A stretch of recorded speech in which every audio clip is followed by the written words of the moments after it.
Bienvenue sur cette Visio Club dédié plus spécifiquement ce soir donc au projet sportif fédéral que l'on appelle communément le PSF. Euh, Juste pour que tout le monde puisse commencer à s'installer, hein, vous rappelez que on organise sur un rythme mensuel des visios à destination des clubs qu'on appelle les visio clubs sur des thématiques qui sont différentes d'une fois sur l'autre. On s'est vu il y a un petit peu moins d'un mois pour une vidéo qui était Toi, tu vas avoir consacrée mangé avant de danser? au, Dis, tu vas avoir mangé avant de manger? je coupe les micros, qui était consacré à la fonction employeur. Nous aurons également un prochain rendez-vous qui est prévu le 3 avril prochain, hein. Vous avez la liste des visios qui sont et des thèmes qui sont prévus, qui sont disponibles sur le site internet de la fédération. 3 avril prochain, donc vous pouvez déjà réserver la date si ce n'est déjà fait, sur les différents outils à votre disposition pour préparer la période estivale. Voilà, des outils de promotion, ce qu'on appelle les autres types et de participation, les roller day. On parlera également un petit peu de la réglementation liée notamment au séjour sportif. Voilà, toutes ces choses-là. Donc, ça sera sur notre prochain rendez-vous qui sera le 3 avril prochain. Donc ce soir, Visio Club qui est consacré au projet sportif fédéral. Merci à toutes et tous de votre participation. Je suis Stéphane Castéran, le secrétaire général de la fédération. Ce soir, il y a beaucoup de monde de prévu et qui va participer à cette visio. Des membres du bureau exécutif de la fédération. Je ne vais pas me prendre à citer tout le monde parce que je vais forcément oublier du monde, mais il y a Monique Héribin, Marie-Claire Leralec, Monique, le trésorière générale de la fédération, Jean-François Mallard.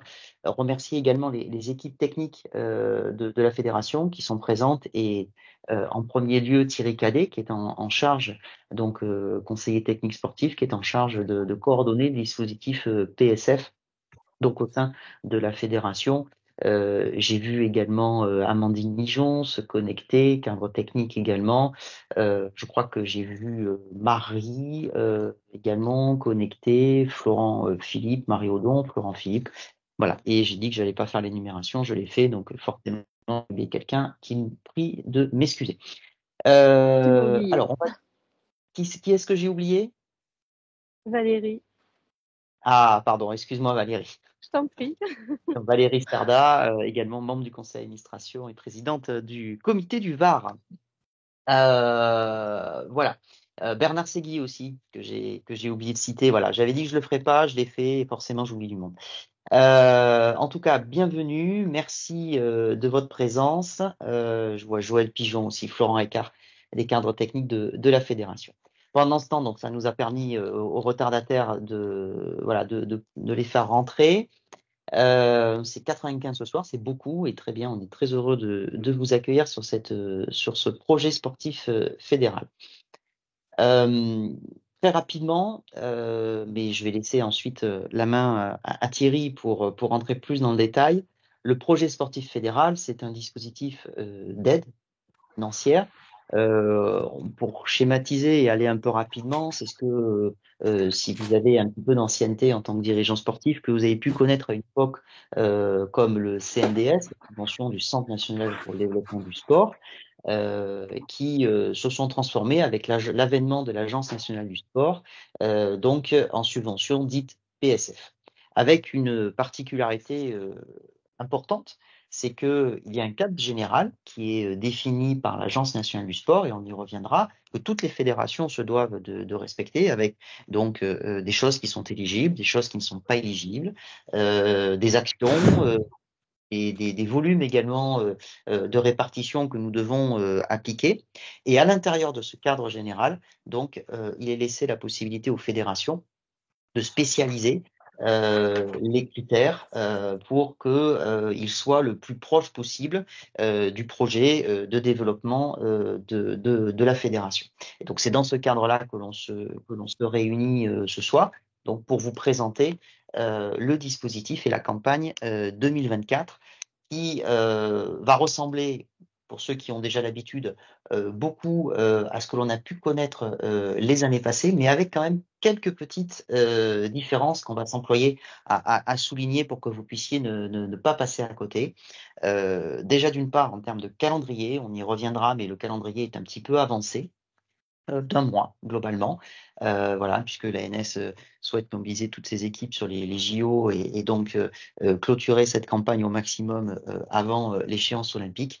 Et puis également sur deux dispositifs nouveaux qui sont pas d'ailleurs forcément inscrits dans le temps, mais qui vont être mis en place cette année 2024 à travers les 1000 emplois socio-sportifs, également les animations pendant les vacances olympiques et paralympiques.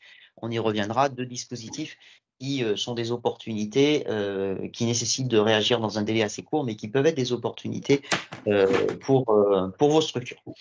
Donc pendant ce temps, on avoisine les 100 participants. Je souhaite la bienvenue à celles et ceux qui viennent de nous rejoindre. Et donc, Thierry, je te laisse après cette petite introduction, démarrer la présentation. Ok, merci Stéphane, bonsoir à tous. Donc avant de commencer, juste vous indiquer que la visio est enregistrée. Donc attention, hein, vous êtes sur écoute, ne dites pas n'importe quoi. Je vais essayer de ne pas dire n'importe quoi non plus pour vous présenter le plus simplement possible le dispositif. Et comme l'a dit Stéphane, avec quelques petits ajustements pour cette année, pour ceux qui connaissent déjà bien le principe du PSF, puisque comme ça n'a pas dû vous échapper, on est sur une année spécifique avec les Jeux olympiques et paralympiques qui arrivent à grands pas et qui sont déterminant pour tout l'environnement sportif, donc forcément avec un impact sur ce que l'on va pouvoir mettre en place sur ce projet sportif fédéral, en sachant que le président de la République a fait du sport une grande cause nationale pour 2024. Et ce sont des choses qui sont donc mises en avant par rapport à toutes les actions que l'on peut tous ensemble mettre en place sur la période de l'année, et puis surtout pour avoir un héritage par rapport au jeu, puisque c'est vraiment dans les dispositifs qui sont attendus. Donc ce soir, je vais vous présenter un ensemble de ce qui va être mis en place et de ce que vous allez pouvoir faire, sans forcément revenir sur toute l'historique comment on est arrivé à cette mise en place du projet sportif fédéral. La première chose, c'est déjà l'enveloppe et le budget. Alors, on connaît déjà l'enveloppe de base, alors depuis très peu de temps, parce que on a reçu l'enveloppe la semaine dernière, pour ne rien vous cacher, en fin de semaine même. Donc, l'enveloppe de cette année, elle est de 589 200 euros, qui est donc en très très légère augmentation par rapport à l'an dernier, mais qui finalement, même si elle est très très légère, l'augmentation est quand même un signe positif, puisque on est quand même noté, on est évalué sur tout ce qu'on peut mettre en place. L'agence est également surveillée par Bercy sur tous ces dispositifs, puisqu'on parle d'argent public. Et que on a eu notamment une inspection en décembre-janvier pour voir comment gérer la campagne. Donc cette très légère hausse est plutôt positive par rapport à ça. Sur cette enveloppe, il y a un élément, alors Stéphane vous en a un petit peu parlé, on va l'évoquer vraiment en détail parce que c'est un élément très important. Il y aura également une enveloppe complémentaire.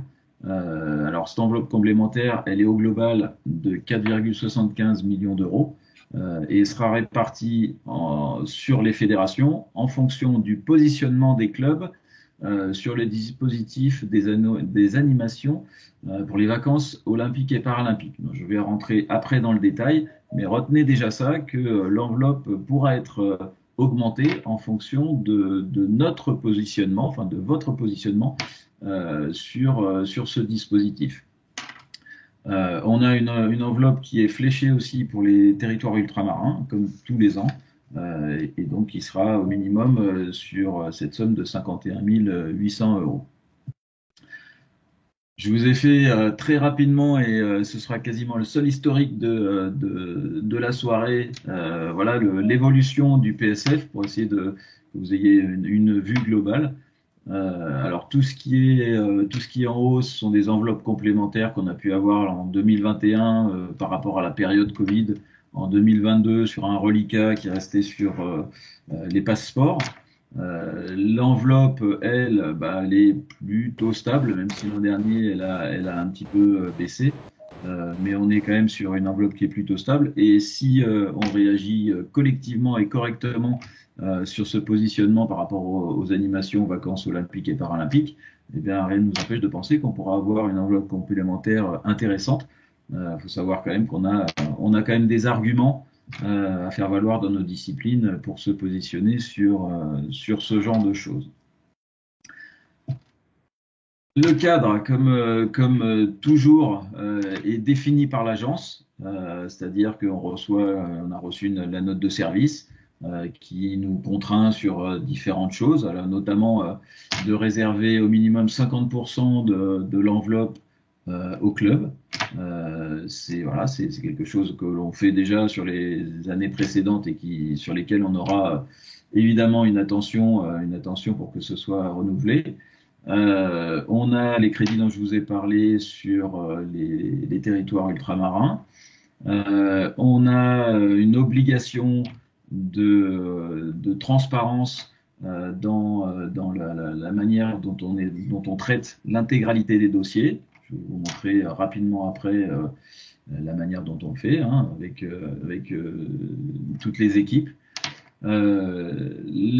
L'obligation est d'accentuer, et ça c'est vraiment une demande très très concrète de l'agence, d'accentuer les actions en faveur des femmes et des jeunes filles.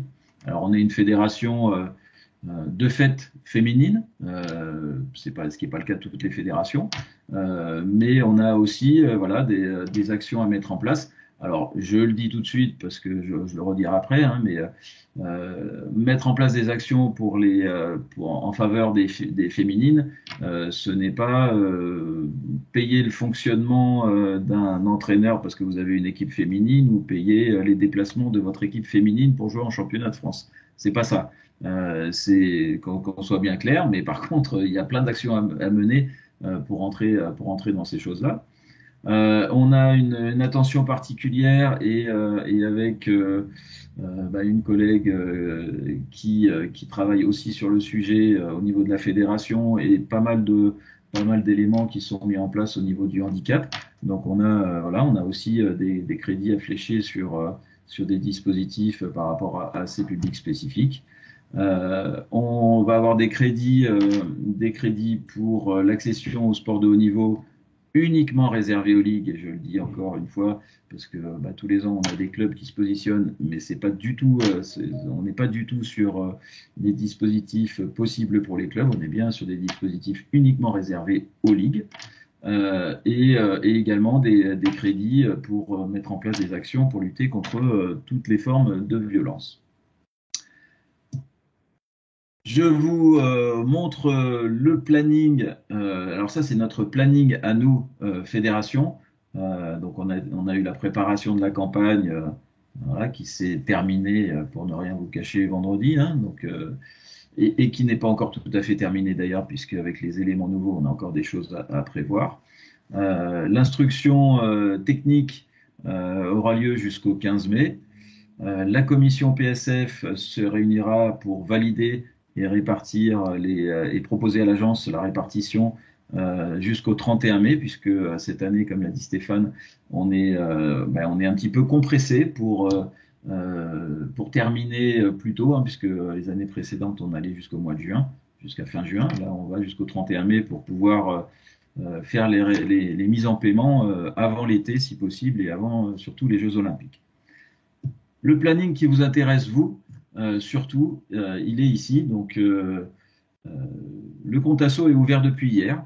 Alors, je n'ai pas regardé aujourd'hui s'il y avait des gens qui s'étaient lancés déjà dans la rédaction de leur projet, mais il est ouvert depuis hier. Et il sera ouvert jusqu'au 15 avril. C'est la date qui est à droite. Donc, vous avez jusqu'au 15 avril pour saisir vos demandes. essayez de ne pas attendre le 14, parce que même s'il y en a toujours qui attendent le dernier moment, de les saisir en amont nous permet de revenir plus facilement vers vous, de vous aider à corriger si besoin, de vous réorienter. Plus vous attendez et moins on a la possibilité de revenir vers vous pour vous aider. La date qui est avant et qui est très importante aussi, hein, il y a 2 dates à retenir cette année. La date du 20 mars est à retenir, puisque, alors et on va le voir dans le détail ensuite, vous devez vous positionner pour cette date-là sur les 2 dispositifs qui ont été mis en place cette année, sur les vacances, donc les animations vacances olympiques et paralympiques, qui nous donnera la possibilité d'avoir une enveloppe complémentaire, et sur les dispositifs des 1000 emplois socio-sportifs, qui donnera pas d'enveloppe complémentaire sur le PSF, mais qui permet quand même de pouvoir avoir des salariés, de mettre en place des salariés sur des dispositifs spécifiques. Ne vous inquiétez pas, on va revenir tout de suite après. Vous retenez surtout les 2 dates, du 20 mars pour répondre à ces 2 dispositifs et du 15 avril pour la fin de la campagne PSF, donc la fin de la saisie. On n'aura pas la possibilité de beaucoup continuer après le 15 avril parce que nous, le 31 mai, il faut qu'on ait terminé l'intégralité du traitement et de la répartition. Je vous ai mis 2 petites slides pour vous expliquer comment on traite l'intégralité de ces demandes. Donc, on fait une instruction, d'abord une instruction technique qui se fait autour de 3 éléments. Donc, on étudie la recevabilité de vos dossiers. Donc recevabilité par rapport aux documents que vous déposez sur le compte ASSO, par rapport à l'éligibilité de votre structure pour pouvoir accéder au dispositif du PSF. Ensuite, il y a l'instruction des dossiers, hein, sachant qu'on regarde l'intégralité des dossiers, évidemment. Chaque action est étudiée par plusieurs personnes. Et l'équipe technique répartit les sommes. On fait également le contrôle des comptes rendus financiers N-1. Je vais revenir sur les comptes rendus financiers après, mais sachez que c'est un élément qui est très très contrôlé par l'agence et de plus en plus. Et si certains ont pu penser que même sur la période Covid, on pouvait se permettre de ne pas faire de compte rendu financier, alors nous, on vous harcèle hein, souvent pendant toute l'année avec Joël qui est là, qui est présent. Mais l'agence est vraiment revenue sur tous les dispositifs et pas plus tard qu'au mois de décembre dernier est venue demander. Alors nous, on n'avait que quelques cas de comptes rendus financiers qui n'avaient pas été remplis, mais les comptes rendus financiers de 2020, ils sont revenus chercher. Donc il y a quelques structures qui ont eu des demandes de remboursement parce que les comptes rendus financiers n'étaient pas correctement remplis. Donc attention, l'importance de bien remplir ces comptes rendus financiers, je vous en parle juste après également. Donc, suite à cette instruction technique, la première équipe donne sa répartition à la commission d'attribution, donc la commission d'attribution qui est composée de membres du BE, du CA, de salariés, de la DTNA cette année, de conseillers techniques. Cette commission technique a pour mission, en toute clarté, de répartir les sommes et de proposer à l'agence une validation ensuite des sommes qui sont réparties en fonction de chaque action, et également de valider les comptes rendus financiers de l'année N-1. Donc là, on validera cette année les comptes rendus de 2023. Je vais maintenant vous parler plus précisément des actions que vous pouvez mettre en place, de la manière dont vous pouvez les mettre en place. Alors, la présentation que vous avez sous les yeux, de toute façon, on vous la mettra à disposition sur le site, hein, n'ayez crainte. Il y a des liens directement qui vous permettent d'aller sur les différents éléments que je peux évoquer. Donc pour faire votre demande, les critères d'éligibilité, sont stables, il n'y a pas de changement par rapport à ce qui était demandé les années précédentes. Donc pour les clubs, c'est être affilié et à jour de toutes ces cotisations, de licencier tous ses adhérents, d'avoir un minimum de 30 licenciés sur la saison. Et pour les organes déconcentrés, c'est d'avoir un projet associatif clair et déposé sur le compte asso et d'être à jour. C'est le même dispositif que pour le reversement des licences, d'être à jour de ces documents annuels, PV et compte rendu et bilan d'assemblée générale. Donc là, il y a absolument pas de changement pour ceux qui étaient déjà là l'an dernier, pour ceux qui découvrent. Les choses sont relativement simples. Alors, je ne sais pas s'il y a des questions, je ne vois pas s'il y a des questions, mais Stéphane, tu me dis s'il y a des questions sur le chat.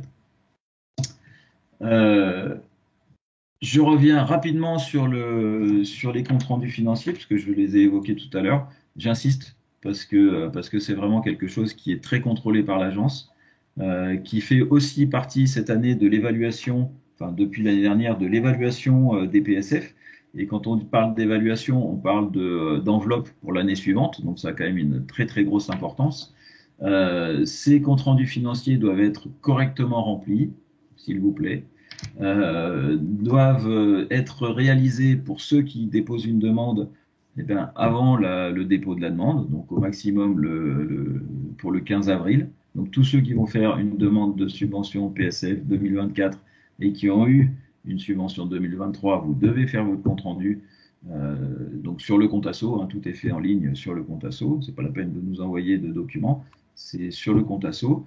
En sachant que l'agence procède un petit peu à la manière des impôts à des contrôles aléatoires de vos comptes rendus financiers. Et alors je ne sais pas si parmi vous il y en a qui ont été sollicités, puisque là ça passe plus par nous après.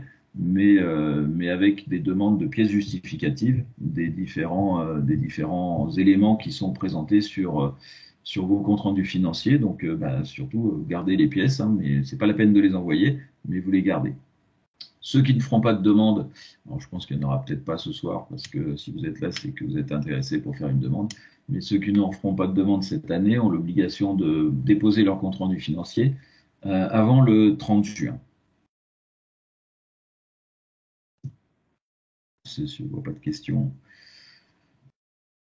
La première chose dans votre demande de subvention, donc sur le compte asso, vous avez une première étape à faire avec tout un tas de documents qui vous sont demandés.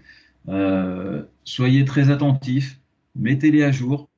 Tous les ans, on est obligé de retourner pas mal de dossiers parce que le budget prévisionnel, c'est celui d'il y a 3 ans parce qu'on n'y est pas revenu depuis. Voilà, donc il y a pas mal de choses qui vous sont demandées. Le compte asso, c'est pas pour la subvention de la fédération, c'est pour toutes les subventions aujourd'hui. Donc, mettez bien à jour, faites attention. Regardez bien que votre RIB est bien à jour, parce que je sais qu'il y a des fois des changements. Des fois, on vous demande de le remettre à jour, même si c'est le même, parce que vous avez eu un changement quelconque. Alors, soyez attentifs par rapport à ça. Ça évite de perdre du temps après quand on est obligé de vous renvoyer les dossiers, les documents. Et voilà. Donc, soyez attentifs. C'est pas très compliqué. Ce sont vos documents, donc vous devez les avoir. Mais pensez à bien les mettre à jour à chaque fois que vous allez faire une demande. Thierry, je profite de cette respiration. On a une main levée de Sophie Arié des Hawks d'Angers. Oui. Bonjour Sophie. Parlez, pardon. Bonsoir. On ne vous entend pas, Sophie. On a perdu Sophie. Activez le micro parce que là, on n'entend pas. Bon, on va reprendre le fil et puis vous tentez. Sophie arrivera. Dans le chat si vous n'arrivez pas à parler, à vous faire entendre surtout. Bon, on continue Thierry. Puis Ouais, je continue. Donc là, sur la demande, quelques informations par rapport à vos demandes, quelques précisions. Donc, une fois que vous avez rempli votre partie administrative sur le compte asso, alors en sachant que sur le site internet, et il y a les liens évidemment dans la partie Gérer mon club, vous retrouvez tout un tas de guides pour saisir votre demande, pour voilà, plein d'informations par rapport à ça. Tout a été centralisé pour que vous ayez tous les documents. Il y a la note de cadrage, tous les éléments sont au même endroit. Donc, vous avez la possibilité de tout retrouver. Donc, quelques éléments pour cette demande. Donc, vous ne devez faire qu'un seul dossier par structure. Ne faites pas, si vous demandez 2 actions, ne faites pas 2 dossiers, vous faites un seul dossier avec 2 actions dedans. Encore une fois, ça évite de perdre du temps parce que si vous en faites plusieurs, on est obligé de tout recompiler avec le risque de perdre une action en cours. Donc, faites bien attention, vous faites un seul dossier et vous rajoutez des actions. Si jamais vous avez fait un dossier et avec une seule action, vous l'avez envoyé et vous dites ah bah non finalement je suis encore avant le 15 avril, je veux rajouter une action. Vous nous envoyez un petit mail sur l'adresse PSF, il y a une adresse unique, une entrée unique, on est plusieurs à travailler sur cette adresse. Vous nous envoyez un petit mail et on vous renvoie le dossier. Il n'y a aucun problème pour rajouter l'action que vous voulez rajouter. Ne faites pas un nouveau dossier. Pour cette année, les clubs ont la possibilité de faire, comme l'an dernier, 3 actions, plus une qui va correspondre au dispositif des animations vacances olympiques et paralympiques. Plus une uniquement. Ça sent les noodles ici. J'ai quelqu'un là, excusez-moi.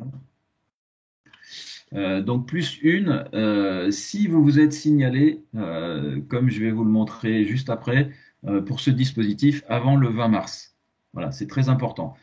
Si vous ne positionnez pas avant le 20 mars, vous ne pourrez pas demander l'action complémentaire parce que simplement on n'aura pas le budget pour pouvoir vous accompagner.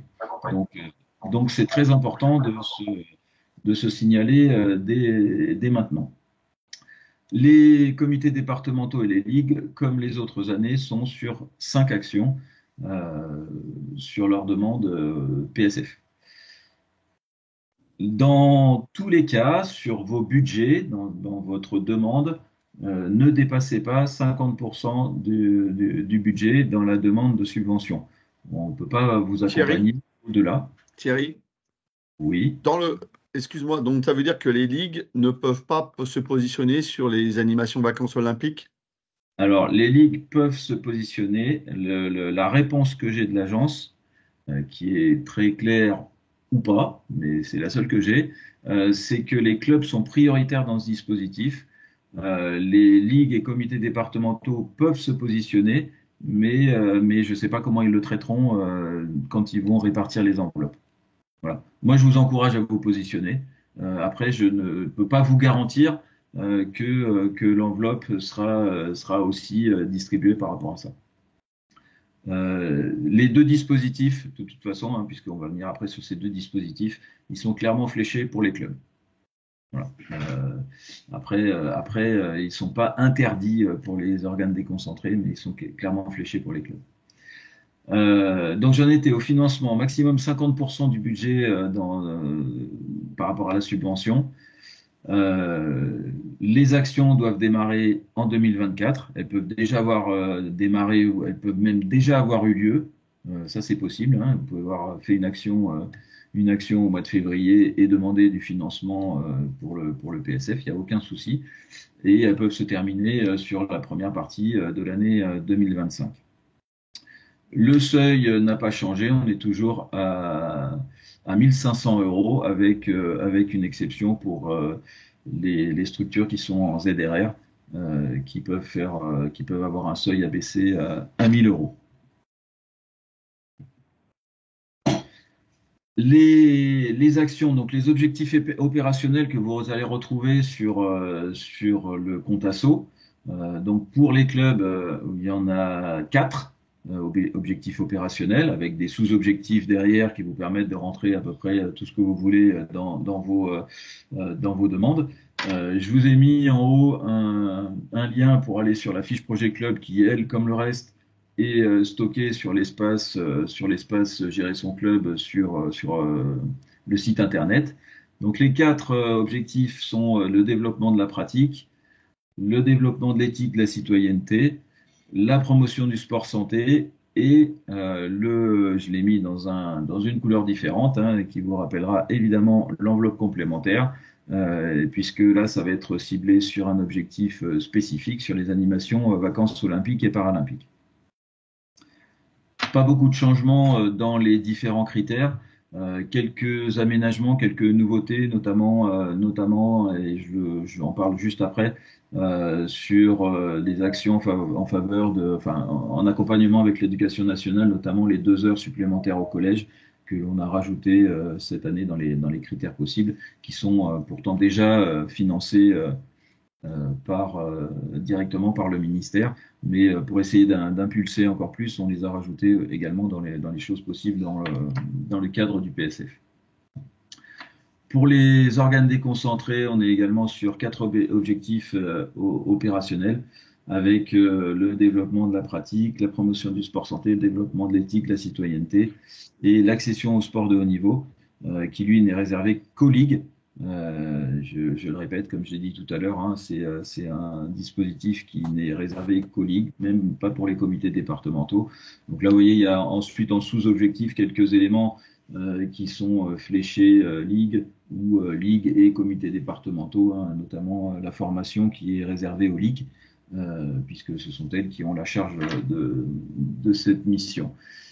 Même chose, vous retrouverez ici les fiches avec un petit peu plus d'explications sur chaque objectif opérationnel et sous-objectif pour essayer de vous aider, vous accompagner dans la mise en place de vos demandes.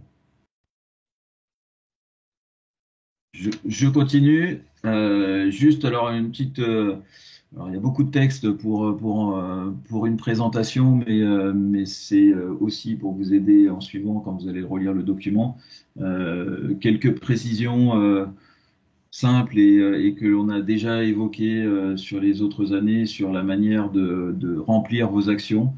Je répète et je re-répète et je re-répète qu'une action est bien définie, elle a un objectif, elle est précise. Une action, c'est pas le projet sportif du club, ça c'est pas une action. Une action, c'est précis, c'est d'aller développer avec un public particulier sur des choses qui sont très calibrées. C'est ce qu'on nous demande. Quand je vous parle tout à l'heure de compte rendu financier derrière, il y a cette notion d'évaluation, d'indicateur. Donc, essayez d'être le plus précis possible. Ça ne veut pas dire qu'il faut en mettre des tonnes et écrire 20 pages, parce que là, vous n'allez pas nous arranger non plus dans le traitement. Mais soyez précis et impactant dans l'action que vous voulez mettre en place et dans la manière dont vous la rédigez. Donc, voilà, je vous ai remis quelques éléments pour vous aider dans la rédaction de vos demandes. Les erreurs que l'on croise le plus souvent et malgré tout qui reviennent. Donc, comme j'ai dit, le projet ASSO, c'est pas une action. On n'est pas sur du fonctionnement. On n'est pas sur de l'accompagnement de fonctionnement. Donc, faites bien attention à ça. Les réductions d'inscription de vos adhérents ne rentrent pas dans ces dispositifs-là.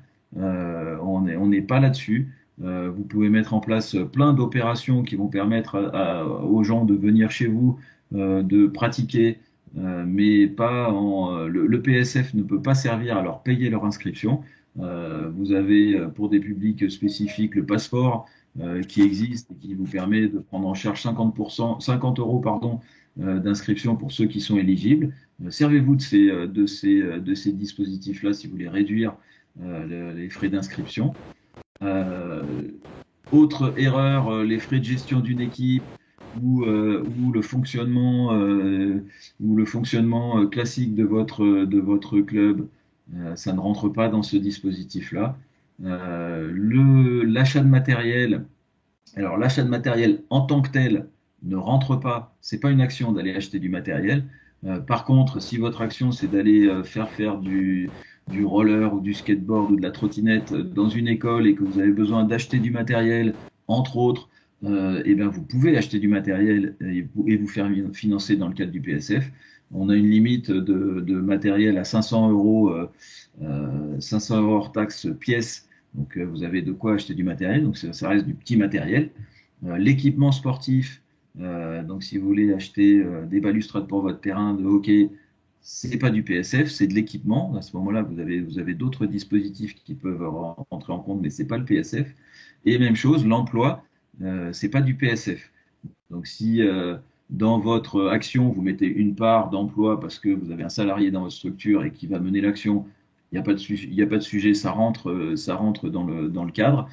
Si votre action, c'est de payer le salaire de votre salarié, c'est pas la même chose. Et à ce moment-là, vous faites une demande de PST au niveau de la DRAGES et on sera là aussi pour vous accompagner si besoin, mais c'est pas dans le dispositif du PSF. Voilà, donc ça, c'est malheureusement des erreurs qu'on voit encore tous les ans. Donc, je vous les remets pour essayer de les éviter le plus possible. Il y en aura peut-être encore, mais c'est pas très grave. Je vous ai mis quelques motifs de refus. Hein. Vous voyez, peut-être que vous avez eu malheureusement l'occasion de ne pas être suivi dans le cadre du PSF. Mais voilà, lisez bien la note de cadrage, c'est la première chose à faire, hein, de la télécharger et de la lire, parce que tout ce que je vous dis là va être dedans, mais avec beaucoup plus de choses détaillées. Donc, si vous avez une demande non conforme à la note de cadrage, ben en général, c'est que vous n'avez pas forcément étudié. Donc, première chose à faire, c'est d'aller sur cette note de cadrage. Et après, bah, on a quelques éléments, hein, financement qui ne permet pas d'atteindre le seuil minimal. Bon, si on n'arrive pas aux 1500 euros ou éventuellement 1000 euros pour une ZRR, bah, on peut pas vous accompagner. Si vous n'entrez pas dans les critères d'éligibilité, c'est-à-dire que si vous n'avez pas de licencié par exemple, eh ben, vous pouvez pas accéder au PSF, hein, projet sportif fédéral. Donc il y a aussi cet élément commun à signaler. Et puis après, bah voilà, ça peut être la qualité de dossier, ça peut être des actions qui sont pas prioritaires. Et finalement, nous, on a aussi une enveloppe qui est contrainte. Et bah forcément, il y a des moments où il faut faire des choix. Donc, des fois, les projets votre projet peut vous sembler très bien, mais bah, il rentre pas de manière prioritaire dans les critères. Et bah, du coup, il passe derrière et parfois ne peut pas être financé. Et voilà, après, on est sur donc, de la qualité du dossier. Je ne sais pas s'il y a des questions, je vois des mains. Alors, Thierry, plusieurs mains qui se sont levées. On a Scab de Pau qui a levé la main en premier. Allez, David. Oui, bonsoir Thierry, bonsoir tout le monde. J'avais juste une question là pour une de nos actions. On devrait se former. Est-ce que les frais de formation, on peut l'inclure dans le budget pour notre action de club, pour le mener à bien? Alors, les frais de formation ne rentrent pas dans ce dispositif-là. C'est l'action que tu vas pouvoir mener après avec tes gens formés qui va rentrer vraiment dans le dispositif du PSF. Ok, ça marche. C'est juste un petit détail que je voulais. En revanche, il y a d'autres types de subventions pour les formations. Alors, si c'est de la formation professionnelle, il faut voir avec les différents organismes. Et là, je vous invite à en discuter peut-être spécifiquement, notamment avec Marie Audon, responsable du service emploi formation, qui est d'ailleurs dans la visio, pour avoir plus de détails. Sachez aussi que, d'une manière générale, pour les bénévoles, il y a le FDVA, le Fonds de développement pour la vie associative. Alors, c'est beaucoup de cycles, tout ça est un peu complexe, mais c'est une subvention qui est là justement spécifiquement pour financer des actions de formation. Voilà, donc ça c'est un élément peut-être à regarder plus en détail. Ne pas hésiter à nous solliciter sur ce cas particulier. Qui est peut-être déjà clos parce que le FDVA ça arrive vite dans l'année et on est déjà au mois de mars. Ah ouais, mais bon, ça revient cycliquement. Mais ça revient tous les ans, voilà. Mais effectivement, David, prends contact avec Marie pour essayer de trouver le financement. Alors ensuite, on avait une main levée de François Touré. Bonsoir François. Merci François, tu interviens à tout moment. Bonne intervention François, ouais, bravo. Je suis d'accord avec François. Ok, voilà. Il va me dire. Donc, François Touré, une fois, deux fois, monsieur, membre du conseil d'administration de la fédération, président de la Ligue Nouvelle-Aquitaine. Eh bien, c'est rare. Après, il y a Ensuite, Dewari. on revient sur toi, François. Ensuite, Dawari. Ouais. Vous m'entendez ou pas? Absolument. Ouais, vas-y. Bonsoir. Oui, bonsoir. Alors, juste quelques éléments de contexte. Nous, on est une nouvelle association adhérente à la Fédé. Donc, on démarre juste. Et moi, j'avais deux questions, une remarque. La première question, alors, Madame Mijon m'a répondu un peu, mais c'est concernant en fait le cadre qui est défini par l'ANF. On voit en fait qu'on parle au niveau des publics un peu prioritaires. On évoque les jeunes filles, l'handicap, mais on n'évoque pas en fait les publics des quartiers prioritaires de la politique de la ville et la ruralité. Donc, vu que vous disiez tout à l'heure que les motifs de refus, c'est quand il n'y a pas en fait quand c'est pas notifié dans le cadre défini par l'ANS. Alors que là, c'est pas le cas. Donc, j'avais une question là-dessus. Et la deuxième question, nous, on est une association. En fait, on a pour objectif, en fait, justement, d'aller chercher en fait des nouveaux publics, d'aller chercher en fait des gamins qui pratiquent pas le skate et d'augmenter, vous l'avez défini tout à l'heure, d'augmenter le nombre de licenciés à l'aube des Olympiques et Paralympiques. Mais si on est bloqué au niveau du PSF parce qu'on n'a pas 30 licenciés, c'est compliqué d'avoir une politique de développement de notre association qui vient d'être créée. Vous voyez, si on n'a pas de soutien maintenant pour développer, pour aller chercher ces gamins-là et mettre en place des animations, c'est un peu compliqué, quoi. Et c'est vrai que dans le cadre du PSF, quand on regarde qu'il faut au moins 30 licenciés, c'est assez compliqué, quoi. Donc, en fait, on est barré d'entrée, quoi. Alors, je vais te répondre d'abord sur le sujet des QPV. Évidemment, ça fait partie des choses qui sont très orientées par l'agence et des territoires, et notamment, tu vas voir après, on va parler des deux dispositifs nouveaux de cette année qui sont très clairement fléchés sur les quartiers prioritaires. Donc là, il n'y a pas de sujet. On est évidemment dessus. Alors je sais très bien, et on a déjà échangé sur le sujet que tu es très actif sur ce côté social. Après, par rapport aux 30 licenciés, c'est malheureusement aussi la règle qui est définie par rapport au PSF et au final par rapport aux structures qui rentrent dans les dispositifs. Donc oui, c'est certainement un frein. Après, 30 licenciés, c'est pas non plus quelque chose qui est complètement insurmontable par rapport à n'importe quelle structure. Je sais pas si je te réponds, mais Non, on va pas faire. Mais en fait, nous, par exemple, on a un skatepark qui va être construit au mois d'avril. Au mois d'avril, on a un skatepark à Massy qui va être construit, un super skatepark qui va être construit. Et c'est vrai que ça va être un outil pour nous pour pouvoir en fait aller chercher des mômes. Mais on n'aura pas forcément 30 licenciés avant la date butoir là. C'est ça le problème. C'est qu'on aurait eu besoin d'un soutien au préalable pour aller mener des actions et voilà, comme bon après c'est comme ça, hein, on se démerdera autrement. Hein. Mais, il faut retenir, c'est que c'est une règle qui n'est pas d'ailleurs propre uniquement au PSF qui nous est imposée. Les subventions ne peuvent pas être accordées à des structures qui ont moins d'1 an d'existence. Voilà. Alors, il y a des règles, on peut en comprendre la logique, on peut aussi se dire que c'est un frein au développement parce que des fois on a besoin d'un coup de pouce.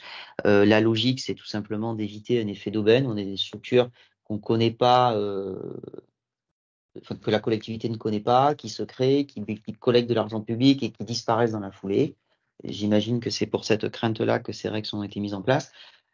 Ça pose d'autres problèmes. Voilà, c'est en tout cas un cadre qui s'est posé. Donc de toute façon, en fait, le vrai problème, il est là aujourd'hui dans le cadre de votre structure, si je ne me trompe pas.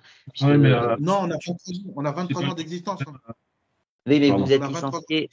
Humanitaria, moi, je retrouve qu'une saison de Oui, mais licence. nous, sinon, c'est une Voilà. association qui a 23 ans. Oui, D'accord. c'est pas une. En fait, on a déjà eu l'occasion de collaborer avec Dawari sur notamment un sujet d'impact 2024 et D'accord. c'est pas une nouvelle association en fait. Mais moi, je te propose qu'on en reparle en dehors de la visio parce que c'est un sujet perso, enfin individuel et on va essayer de traiter le général pour tout le monde parce que sinon on va pas pouvoir avancer. On avait une question, enfin une main levée, pardon, de Priscilla. Bonsoir. Bonsoir. Bonsoir, vous m'entendez, c'est bon? Oui, très bien. Oui, je pose ma question parce que dans la note de cadrage qui nous a été envoyée, il est écrit que une attention particulière sera portée au projet facilitant l'accès à la pratique pour les populations les plus éloignées du sport. Entre parenthèses, toutes les personnes que vous avez citées, sauf que vous avez oublié de citer le public socialement défavorisé. Et donc, de ce que je comprends, le PSF ne peut pas on peut pas donner des actions de type favoriser l'accès à du matériel ou à une licence pour des personnes précaires qui n'ont pas accès au passeport. Or, ces personnes-là, si je lis la note de cadrage, rentrent dedans, et là vous dites que c'est pas le cas. Du coup, je comprends pas. Alors j'ai pas bien compris le sens de la question. Bah, la question, c'est que vous dites que normalement, là, le PSF, on ne peut pas le demander pour des actions d'accès, on va dire, à de la licence. C'est bien ça que j'ai compris, de favoriser l'accès aux licences aux personnes. Ouais, ce qui est dit et écrit et demandé aussi par l'agence, hein, parce que si on le marque comme ça, c'est parce que c'est demandé, c'est que le PSF ne peut pas servir à payer les licences.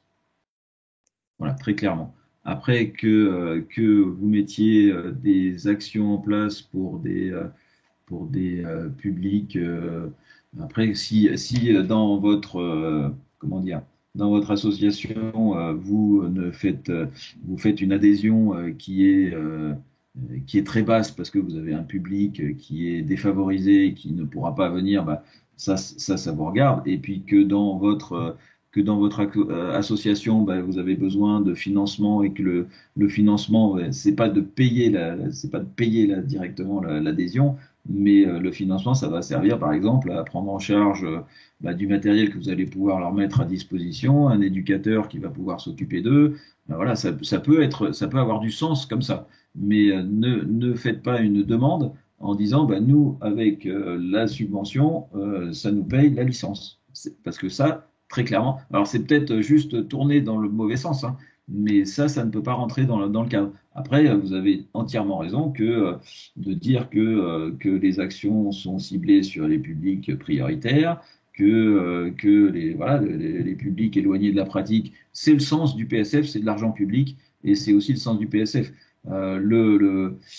L'exercice que nous on fait, c'est de faire coller ça avec ce que sont nos clubs et ce que mettent en place nos clubs. Voilà. Mais l'action vers les publics les plus défavorisés pour les accompagner, oui, effectivement. Mais ne faites pas une demande en disant, nous on a 50 personnes, on va payer 50 licences avec la subvention qu'on vous demande. Ça, c'est pas possible.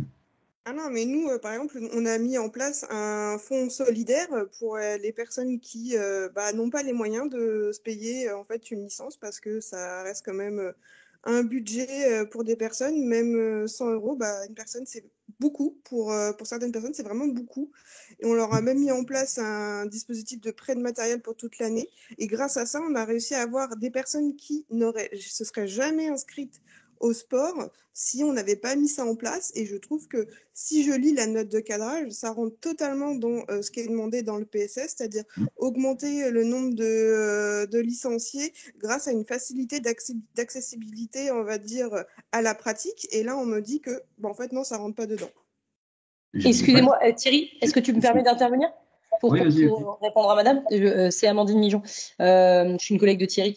Et donc, moi, en fait, votre action, effectivement, enfin, telle que vous la décrivez, ça peut rentrer dans une action dite de recrutement ou de fidélisation de vos adhérents, enfin, de vos licenciés, dans la mesure où, pour recruter ou fidéliser vos adhérents, vous mettez en place différentes sortes d'actions, dont, par exemple, de l'allocation, enfin, du prêt de matériel, pardon. Et pour ce faire, vous avez besoin de, par exemple, entretenir votre matériel, en racheter chaque année un petit peu. Voilà, ça fait partie des actions dites de fidélisation ou de recrutement. Mais en fait, l'action de prêter du matériel, c'est pas juste prêter du matériel, c'est prêter du matériel pour fidéliser ou recruter. Et c'est ça l'action que vous devez décrire. Ok, du coup là, ça paraît plus clair, on va dire, dit comme ça. Merci Amandine. On a également une question de François, alors qui me dit par message qu'il a pu récupérer le fonctionnement de son micro. Ouais. Est-ce que vous m'entendez ce coup-ci? J'ai changé de... Non, on t'entend pas, François. Merci Stéphane.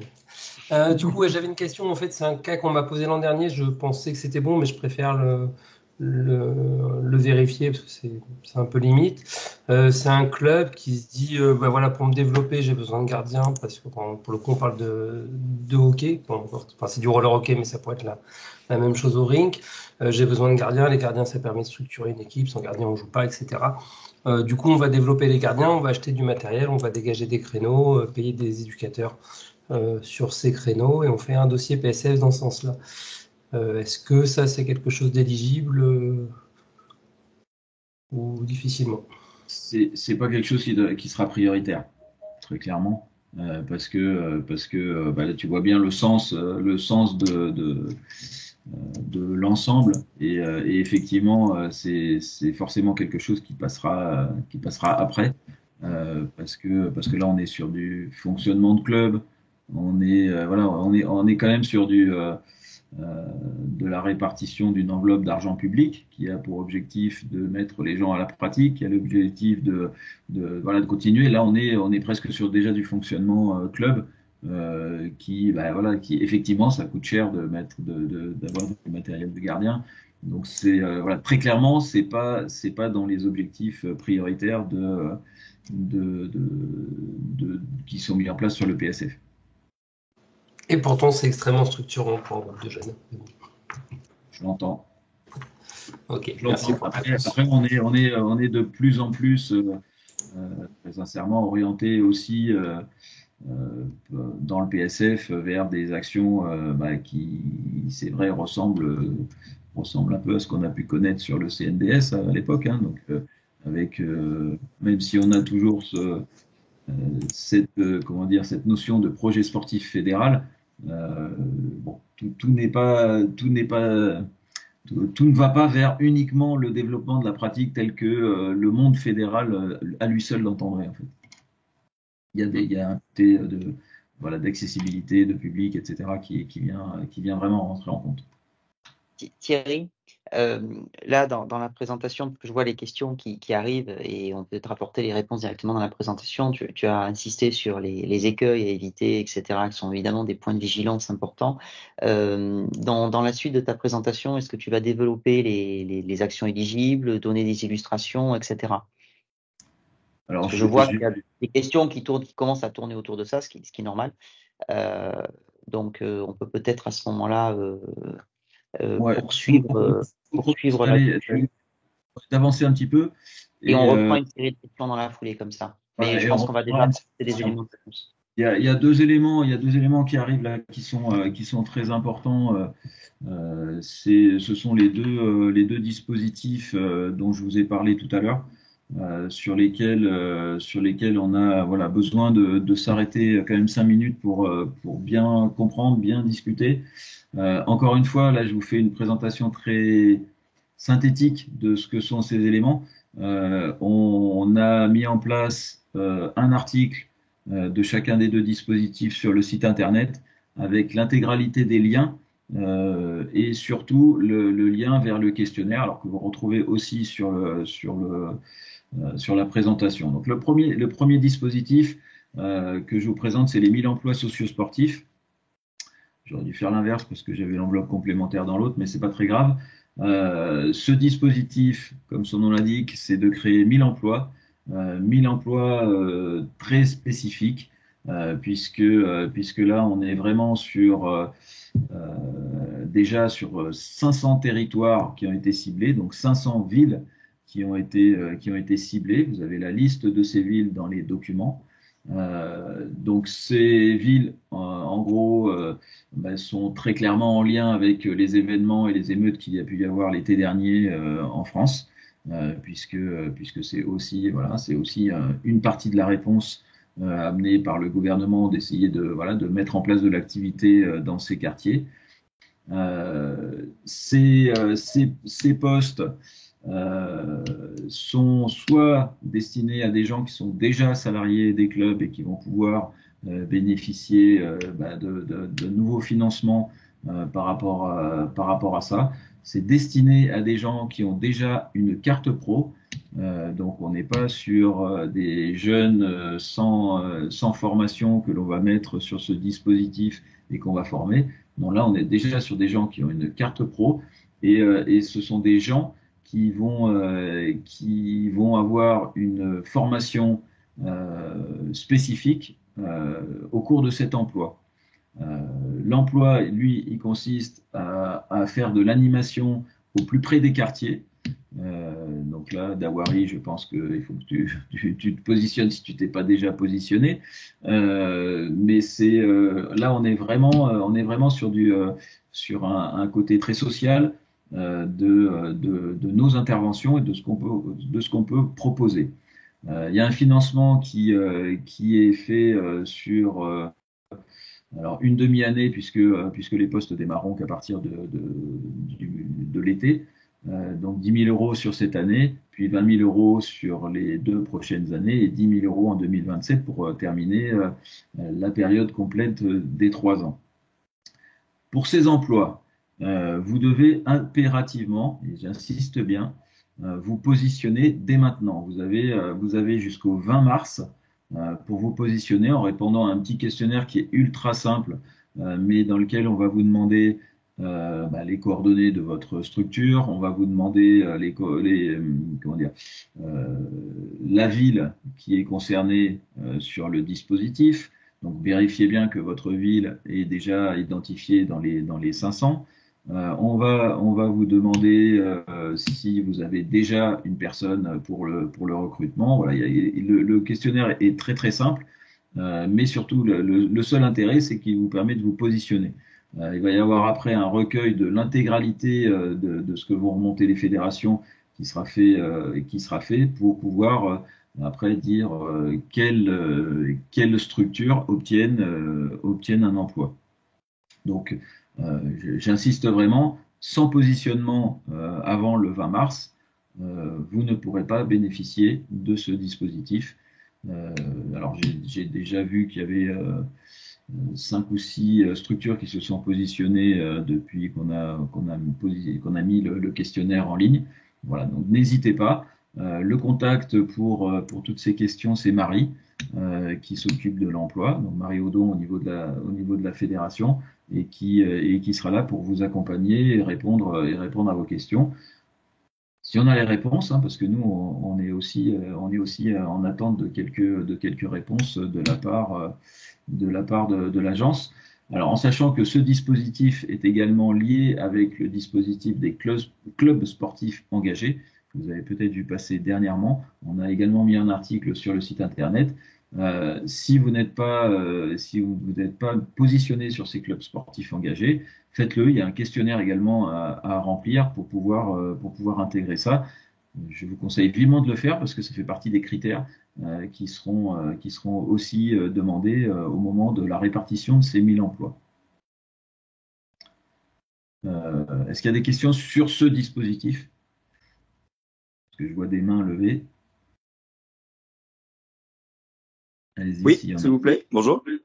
Bonjour. J'avais une question. Dans notre cas, on a Attendez, excusez-moi. J'ai un problème de son.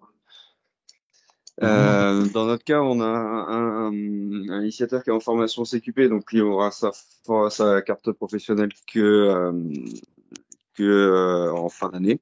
Est-ce qu'il faut reformuler une demande l'année prochaine ou est-ce qu'on peut dès maintenant faire formuler une demande avant le 20 mars? Alors, il y a aucune certitude que ce soit renouvelé l'année prochaine. C'est un dispositif de cette année qui nous a été présenté il y a très peu de temps. Je ne sais pas du tout s'il y aura un renouvellement l'année prochaine. Là, vraiment, je ne peux pas vous répondre. La seule chose que je peux vous répondre par rapport à la carte pro, c'est qu'elle est demandée aujourd'hui, au moment où on crée l'emploi, et pas après. Après, j'aurais tendance à dire, on peut toujours positionner une demande en précisant. Alors, la fin du CQP, c'est au mois de juin, c'est ça?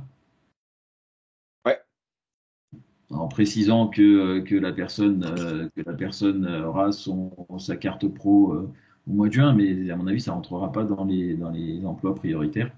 Normalement, Thierry, par contre, un stagiaire CQP a une carte pro de stagiaire, déjà.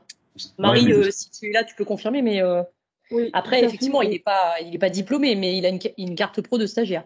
Voilà, de stagiaire avec l'incertitude du diplôme. Mais c'est pour ça que je dis, à mon avis, ce ne sera peut-être pas dans les prioritaires, mais moi, je tenterai ma chance. Cases, mais pas prioritaire. Moi, je tenterai ma chance, en tout cas, par rapport au questionnaire.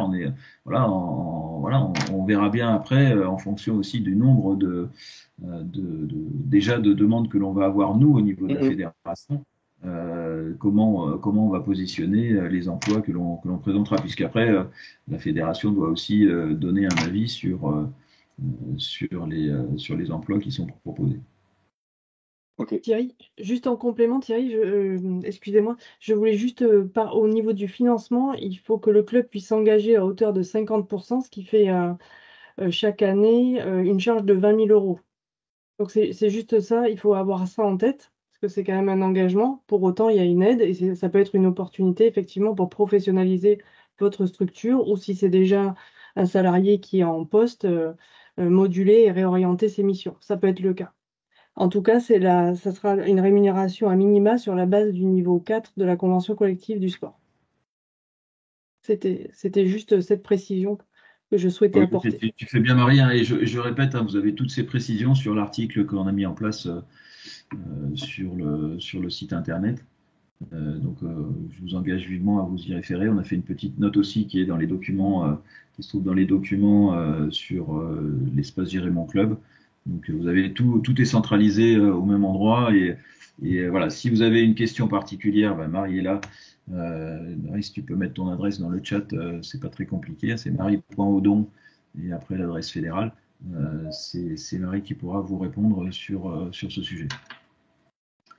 D'autres questions sur ce dispositif? Oui, moi j'avais une question. Je voulais savoir s'il y avait s'il y a un âge limite, parce que maintenant, comme ces postes-là, ce sont des postes où les personnes ont une carte pro, est-ce qu'il faut que ce soit des jeunes de moins de 25 ans ou etc. ou pas du tout? Parce que je l'ai pas vu j'ai rien vu par rapport à l'âge de l'employé. Pas à notre connaissance en tout cas, Evelyne. On n'a pas eu d'infos par rapport à l'âge. Marie, tu me corriges si je me trompe, mais non, il n'y a pas de critères par rapport à l'âge, effectivement. Juste ce qu'ils demandent, c'est le niveau, une carte pro, une expérience, si on le peut, dans l'encadrement. Ça, je pense que ça va être un critère. Expérience dans l'encadrement des APS. Et ensuite, le niveau de rémunération de l'employeur et que ce soit en CDI, évidemment. Emploi en CDI. Moi, je pense au contraire, Evelyne, que c'est plutôt destiné à des gens qui ont de l'expérience plutôt qu'à des jeunes. C'est pour ça que je voulais avoir la confirmation, parce que comme il n'y avait pas d'âge, je me suis dit que c'était pour les autres. Voilà, donc c'est intéressant aussi. Hein. Mais après, moi, j'ai pas très bien compris. Donc, la première année, enfin, il y a 10 000 euros, mais par contre, c'est 50% pour le club, ou enfin, je comprends pas. Puisqu'il faut financer à 50% le 50% le salaire. J'ai pas compris le coût des 50%, excusez-moi, mais. En fait, tu as une aide de 10 000 euros qui est donc dans le cadre de ce dispositif alloué par l'État, par l'ENS. sur la demi-année, donc de juillet 2024 à décembre 2024, donc pour ces premiers 6 mois en fait, d'engagement. Et donc, toi, en tant que club, tu devras investir, entre guillemets, aussi 10 000 euros pour cet emploi, puisque c'est sur la base d'un niveau 4, donc ils ont pris le seuil, le plancher, et ils ont fait un calcul à hauteur voilà, du coût complet de l'emploi sur 6 mois, puis après sur une année complète. D'accord, c'est pour ça que tu avais parlé des 20 000 euros. D'accord, ok. Parfait. Ça, c'est sur une année complète. Oui, d'accord, merci. Est-ce qu'on a une question? J'avais une question rapide. Ouais. Vous m'entendez? Oui. Oui, j'avais une question rapide concernant l'émission par rapport à ces emplois-là socio-sportifs. Est-ce qu'il faut forcément que ça soit quelqu'un qui va être amené à encadrer en fait une initiation, un entraînement, etc. Ou c'est quelqu'un qui peut avoir plutôt un profil d'agent de développement, quelqu'un qui peut aller chercher des sous, monter des dossiers, des choses comme ça? Ouais. Là, on est sur un éducateur. On est sur quelqu'un qui va être dans l'action. Hein. D'accord, ok. C'est comme ça en tout cas qu'on lit les infos qu'on a pu avoir. Hein, mais encore une fois, c'est très récent même pour nous, hein, ces dispositifs. Mais là, on est vraiment, tu vois, la demande, c'est vraiment aller dans le quartier et aller sur de la pratique. Hein, c'est l'idée là. Plus de questions? Je vois pas trop. Hein, voilà. J'ai un tout petit écran de l'autre côté. Je vois encore une main, mais je sais pas qui. On poursuit et puis parce qu'il y a peut-être des questions qui vont être répondues dans les autres. Ok. Puisqu'il y a eu beaucoup de questions qui ont tourné autour des prochains dispositifs et on prend la suite. Ok, j'avance sur le deuxième dispositif qui s'appelle animation vacances olympiques et paralympiques. Donc là, c'est comme je vous l'ai dit tout à l'heure, l'occasion d'augmenter l'enveloppe du PSF, puisque là, on partira sur une répartition d'une enveloppe complémentaire. Le dispositif, il est relativement simple. Il faut que des animations soient mises en place soit pendant les vacances de printemps, soit pendant les vacances d'été, autour des publics cibles, donc sur les quartiers prioritaires et sur les zones de revitalisation rurale. On est sur les deux publics, avec en exemple de prise en charge. Donc il faut faire des animations de demi-journée. L'idée, c'est de faire ça pour des publics, alors 20-25 jeunes par demi-journée, avec un minimum de 5 demi-journées de proposées. Donc encore une fois, on vous demande de vous positionner sur ce dispositif avant le 20 mars. Donc ça va vite, mais finalement le questionnaire n'est pas très compliqué. Il y en a déjà qui ont commencé à répondre. On a déjà des gens qui sont positionnés. Dans le questionnaire, on va vous demander la période dans laquelle vous faites votre animation, enfin, qui vous êtes, la période, le public cible, ce que vous allez faire, si c'est de l'animation sportive, si c'est, alors vous avez la possibilité de faire du savoir rouler à vélo. Enfin, il y a tous les dispositifs qui existent. Nous, on est sur du dispositif d'animation sportive. Et le public, donc le quartier qui est concerné, ou la zone qui est concernée par l'animation. Le positionnement n'est pas très compliqué. Ça vous donne la possibilité de rajouter une action dans votre demande de subvention et de pouvoir de bénéficier de cette opportunité pour l'année. L'idée vraiment derrière tout ça, c'est de faire pratiquer les jeunes. Alors les vacances de printemps, mais surtout pendant les vacances d'été et pendant la période des Jeux, puisque c'est un peu l'idée de l'héritage des Jeux, d'augmenter et de mettre les Français à la pratique sportive. Donc voilà, je vous encourage vraiment à aller sur ce dispositif et à vous positionner.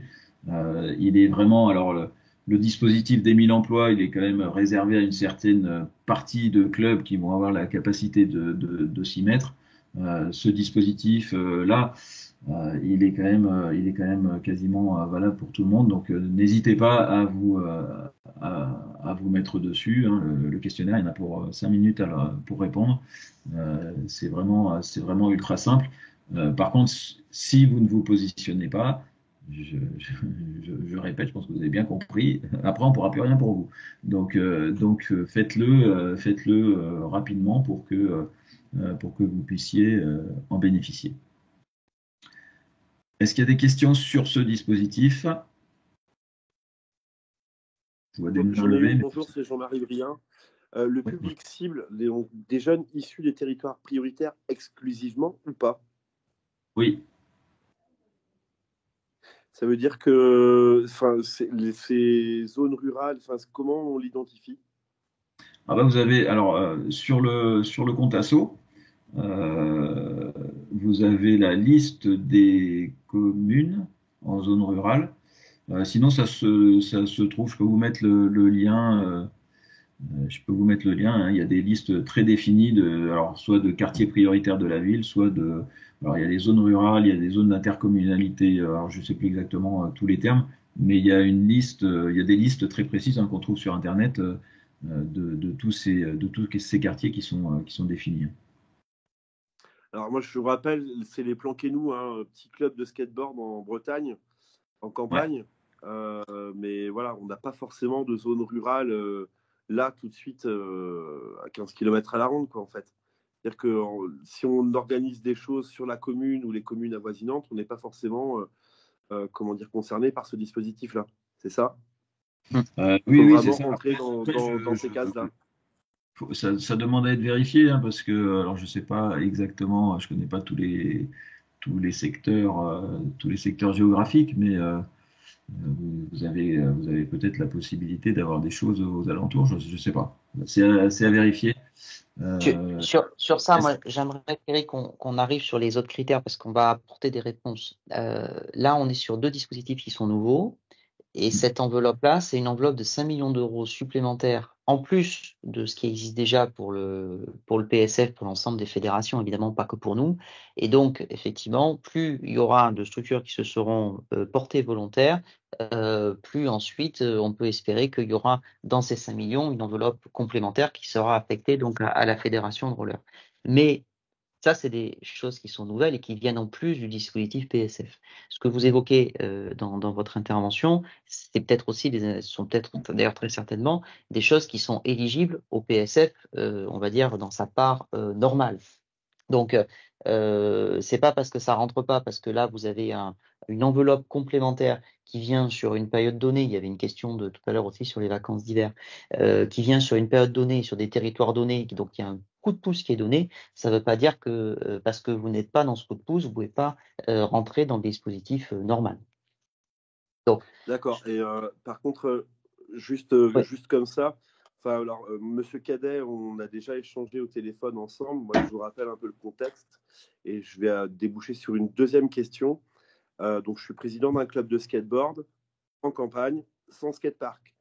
Le skatepark, je l'ai construit dans mon atelier d'ébénisterie, et il prend vie 3 fois par semaine dans la salle communale. Donc, l'année dernière, en fait, le PSF, on n'y avait pas accès, car c'était notre première année, malgré les 70 licenciés que l'on pouvait avoir. Et donc, ma question, c'est est-ce qu'il y a aussi une priorisation sur les primo-demandeurs? Non, alors il n'y a pas de priorisation sur les primo-demandeurs. On est sur un accompagnement global et une répartition juste. Donc, il n'y a pas ça. Alors, effectivement, l'an dernier, je me rappelle très bien, j'étais même reparti à la charge au niveau de l'agence parce qu'il y en avait plusieurs qui étaient dans le cas, mais il n'y a pas de dérogation possible. Donc, il n'y avait pas de dérogation possible pour vous l'an dernier par rapport à ça. Là, je vous encourage juste à faire votre demande. Et voilà, il n'y aura pas de prime à la nouveauté du tout. D'accord. Mais si le besoin est cohérent et que les actions sont cohérentes, il n'y a pas de raison que D'accord, mais par contre, et je reviens du coup là sur le contexte, donc les vacances olympiques et paralympiques, c'est vraiment sur des zones cibles prioritaires. Je veux dire, si on ne prévoit pas d'y aller, on ne va pas se positionner. Oui. Vous dites que c'est assez évident de se positionner. Je ne sais pas si c'est le cas de. Non. Comme l'a dit Stéphane, il y a 3 actions plus une cette année. L'action complémentaire, si on n'y accède pas, on n'y accède pas. C'est pas une obligation.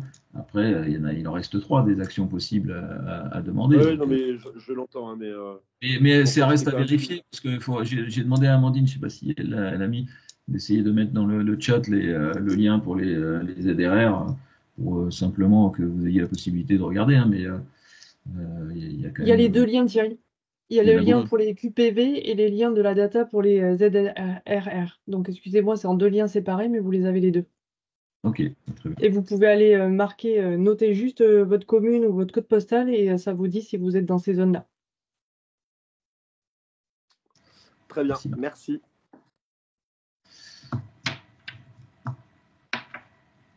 Thierry, on passe aux critères d'action classique, si on peut dire. Alors, moi, je continue juste, et j'ai bientôt terminé de toute façon. Je vous ai mis deux dispositifs qui sont des politiques publiques qui sont assez mises en avant et suivies au niveau du ministère et qui sont en rapport avec les écoles.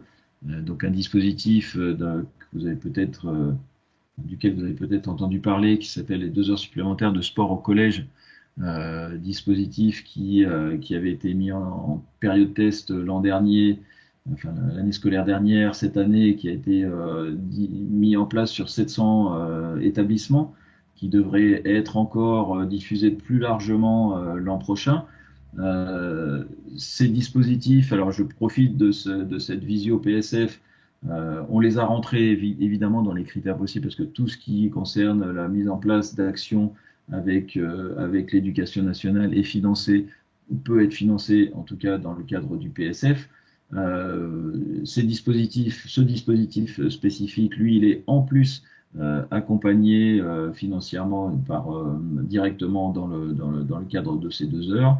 Mais rien ne vous empêche de compléter si vous avez besoin aussi de matériel, si vous avez besoin de choses pour aller dans les écoles. Donc voilà, c'est encore une fois, vous avez un article qui reprend l'intégralité du dispositif sur le site internet. Vous savez aussi où me trouver si besoin pour avoir des renseignements sur l'éducation nationale, puisque je suis en charge de ce dossier. Voilà. Alors, c'est pas facile pour tout le monde.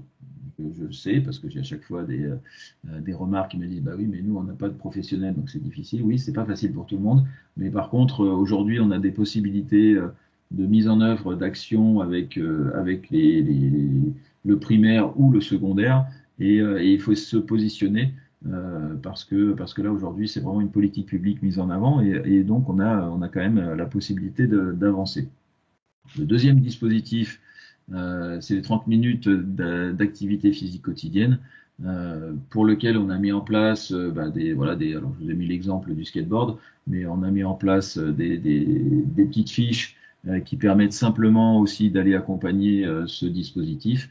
Encore une fois, vous pouvez mettre en place des dispositifs de 30 minutes APQ et les faire financer dans le cadre de vos actions pour le PSF. Donc n'hésitez pas, je ne peux que vous encourager.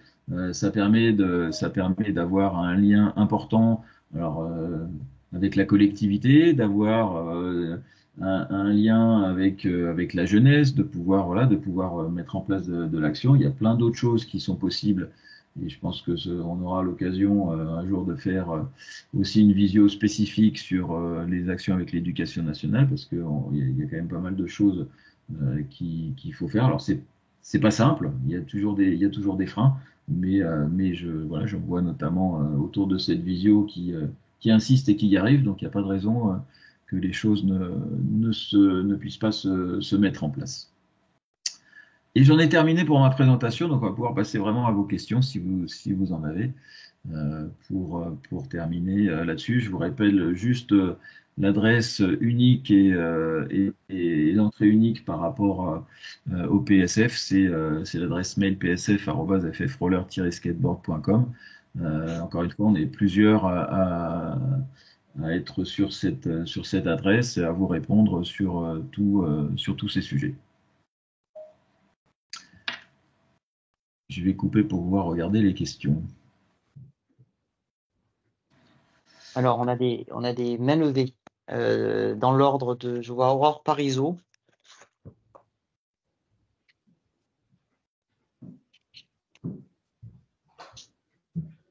Aurore. Vous m'entendez? Oui, bonsoir. Bonsoir. C'est pas directement en lien avec les subventions, mais c'est sur les animations autour des Jeux Olympiques. Est-ce que la Fédé a prévu, je ne sais pas, des supports comme le roller mix mais avec des supports spécifiques sur la thématique des JO pour justement animer ces ateliers? Voilà, c'était ça ma question.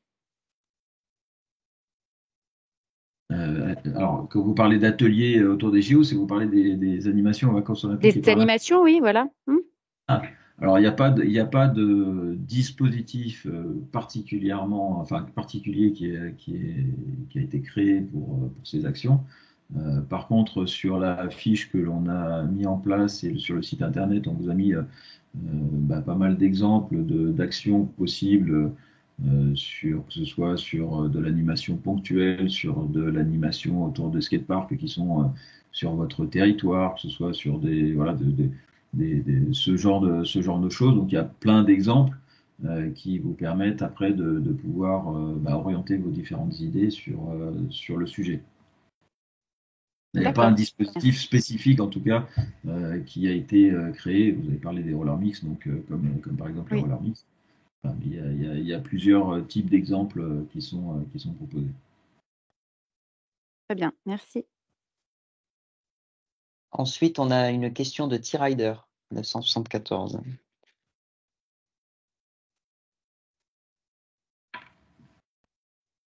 Bonsoir. On vous écoute.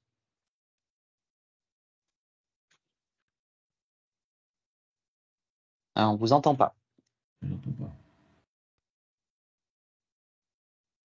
Bon, on va passer à la personne suivante en espérant que le micro puisse fonctionner à nouveau. Donc, on a Grosset. Oui, est-ce que vous m'entendez? On vous entend. J'ai posé une question dans la conversation au sujet des emplois. Peut-il y avoir plusieurs demandes de postes sur la même structure? J'ai pas d'avis contraire. Après, il va y avoir une répartition. Hein, c'est 1000 emplois sur toutes les fédérations. Donc, je ne suis pas persuadé qu'une structure puisse en avoir plusieurs, mais c'est pas spécifié en tout cas. D'accord. Donc, si vous voulez en faire deux, allez-y. Hein, je peux que vous encourager.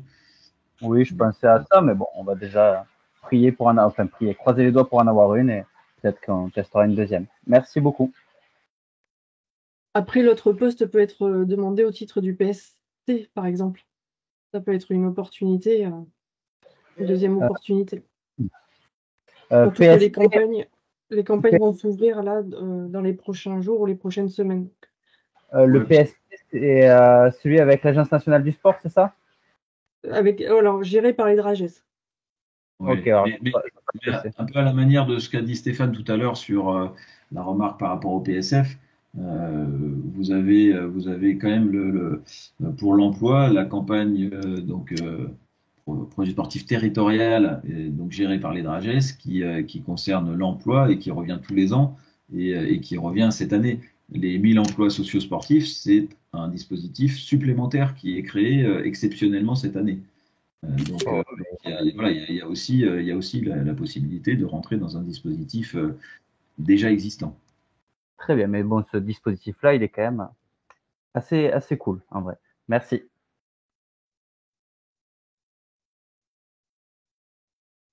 Alors, on a une question de Philétique. Bonsoir.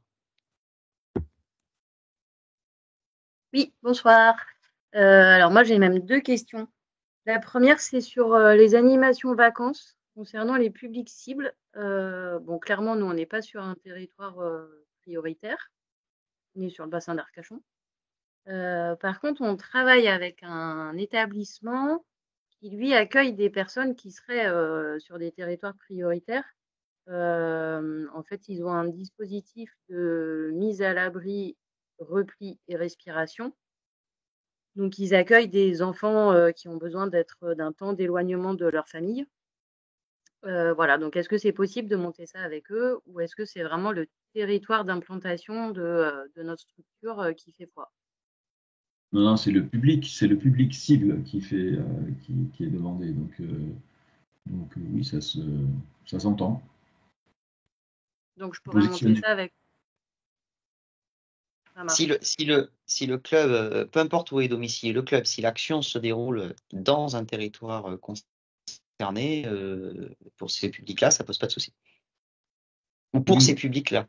Ou même que le public, pour les dans le cas présent, est sur un territoire différent pour la période, j'imagine, ça, pour les vacances. Et là, il faut mettre en avant l'origine de ce public. L'origine de ce public. Dit autrement, si on prend dans un quartier politique de la ville des jeunes et qu'on les amène faire du surf, pour contraster, c'est éligible. D'accord. Et la deuxième question, c'était pour les 2 heures de sport au collège. Alors, ça a été évoqué, mais pour un autre dispositif. Moi, c'est pareil, j'ai un intervenant qui est en train de passer son CQP. Donc, forcément, on n'aura la réponse qu'au mois de juin. Est-ce que je peux quand même déposer un dossier? Oui, pour le dispositif des 2 heures, la possibilité, ça reste possible. C'est-à-dire qu'il peut y avoir un agrément qui est fait à la structure et non à l'intervenant. Et donc, cette possibilité, vous avez cette possibilité, même si pour l'instant, la personne n'est pas diplômée. Ouais. Et s'il n'a pas son diplôme, ça tombe à l'eau ou... Non, puisque même vous avez possibilité même d'avoir un agrément bénévole. Alors après, il faut que ce soit accepté et que ce soit suivi par le rectorat ou le DAZEN le rectorat là, qui va donner l'agrément. Mais ça existe aussi. La seule chose, c'est que la personne vient, c'est le club qui va avoir l'agrément et qui va pouvoir mettre en place l'action avec ses bénévoles. Là, on est dans ce cadre-là. Ok, ça marche. Bon, mais il aura son diplôme de toute façon. Ben oui. Merci. Ensuite, on a une question de Lilian.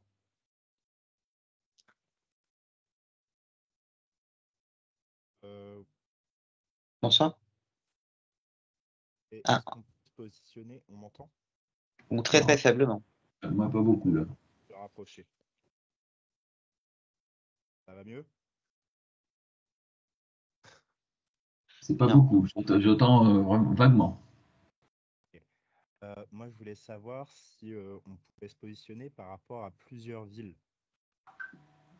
Je crois être un des seuls, des rares CQP de l'Oise. Et en fait, il y a plusieurs villes qui, dans ma zone, en fait, pourraient correspondre et sur lesquelles je pourrais intervenir. Sur un dispositif en particulier, sur le dispositif des animations? Oui, sur le dispositif des animations, oui. Oui, ça c'est toujours possible. Il n'y a pas de souci. Après, il faut juste définir. En fait, ce qui est demandé, c'est de définir le public et le lieu d'intervention. Donc oui. Après, moi, j'ai beaucoup de public autour qui répondrait. Et également, j'avais une autre question. Moi, c'était par rapport à ce que certaines personnes ont dit, en fait, que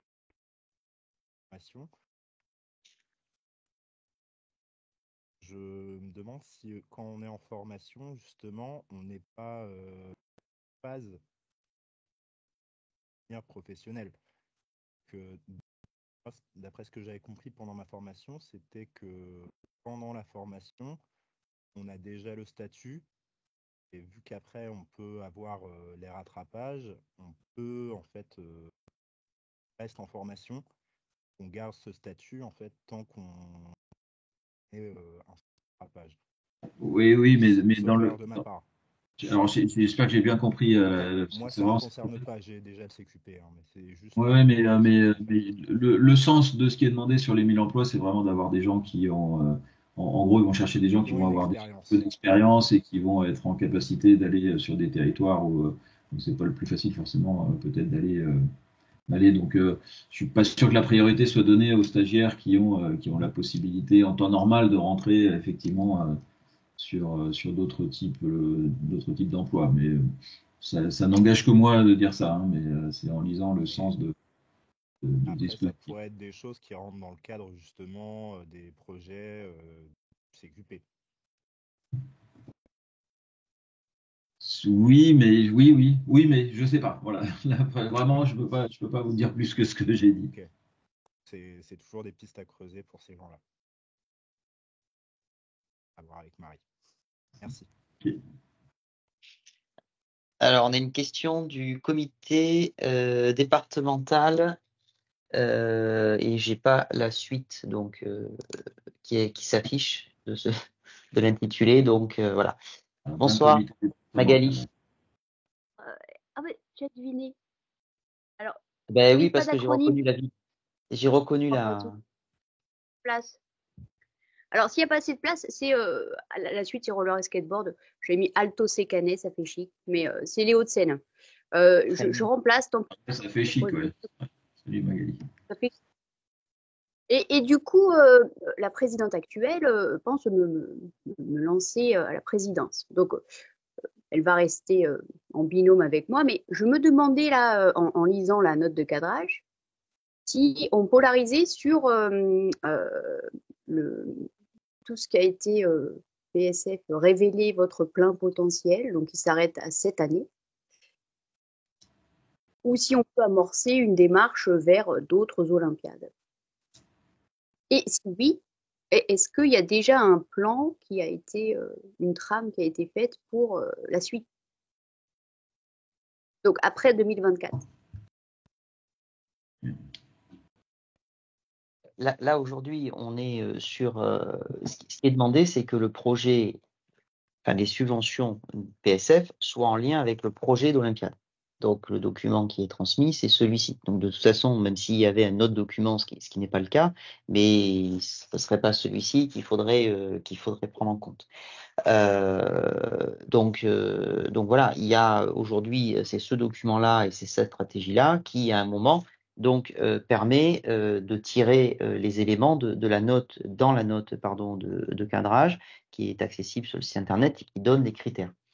De manière très concrète, 2025, nouvelle Olympiade, il pourrait y avoir un projet avec des critères qui seraient peut-être différents, toujours dans le respect quand même de la note de cadrage qui pose bien les choses, mais de la note de service de l'ANS qui pose vraiment voilà les grandes lignes. Mais il pourrait y avoir d'autres critères qui seraient posés à partir de 2025. Ça c'est pas voilà. Mais aujourd'hui on parle de 2024 et le document auquel il est fait référence, c'est bien celui-ci.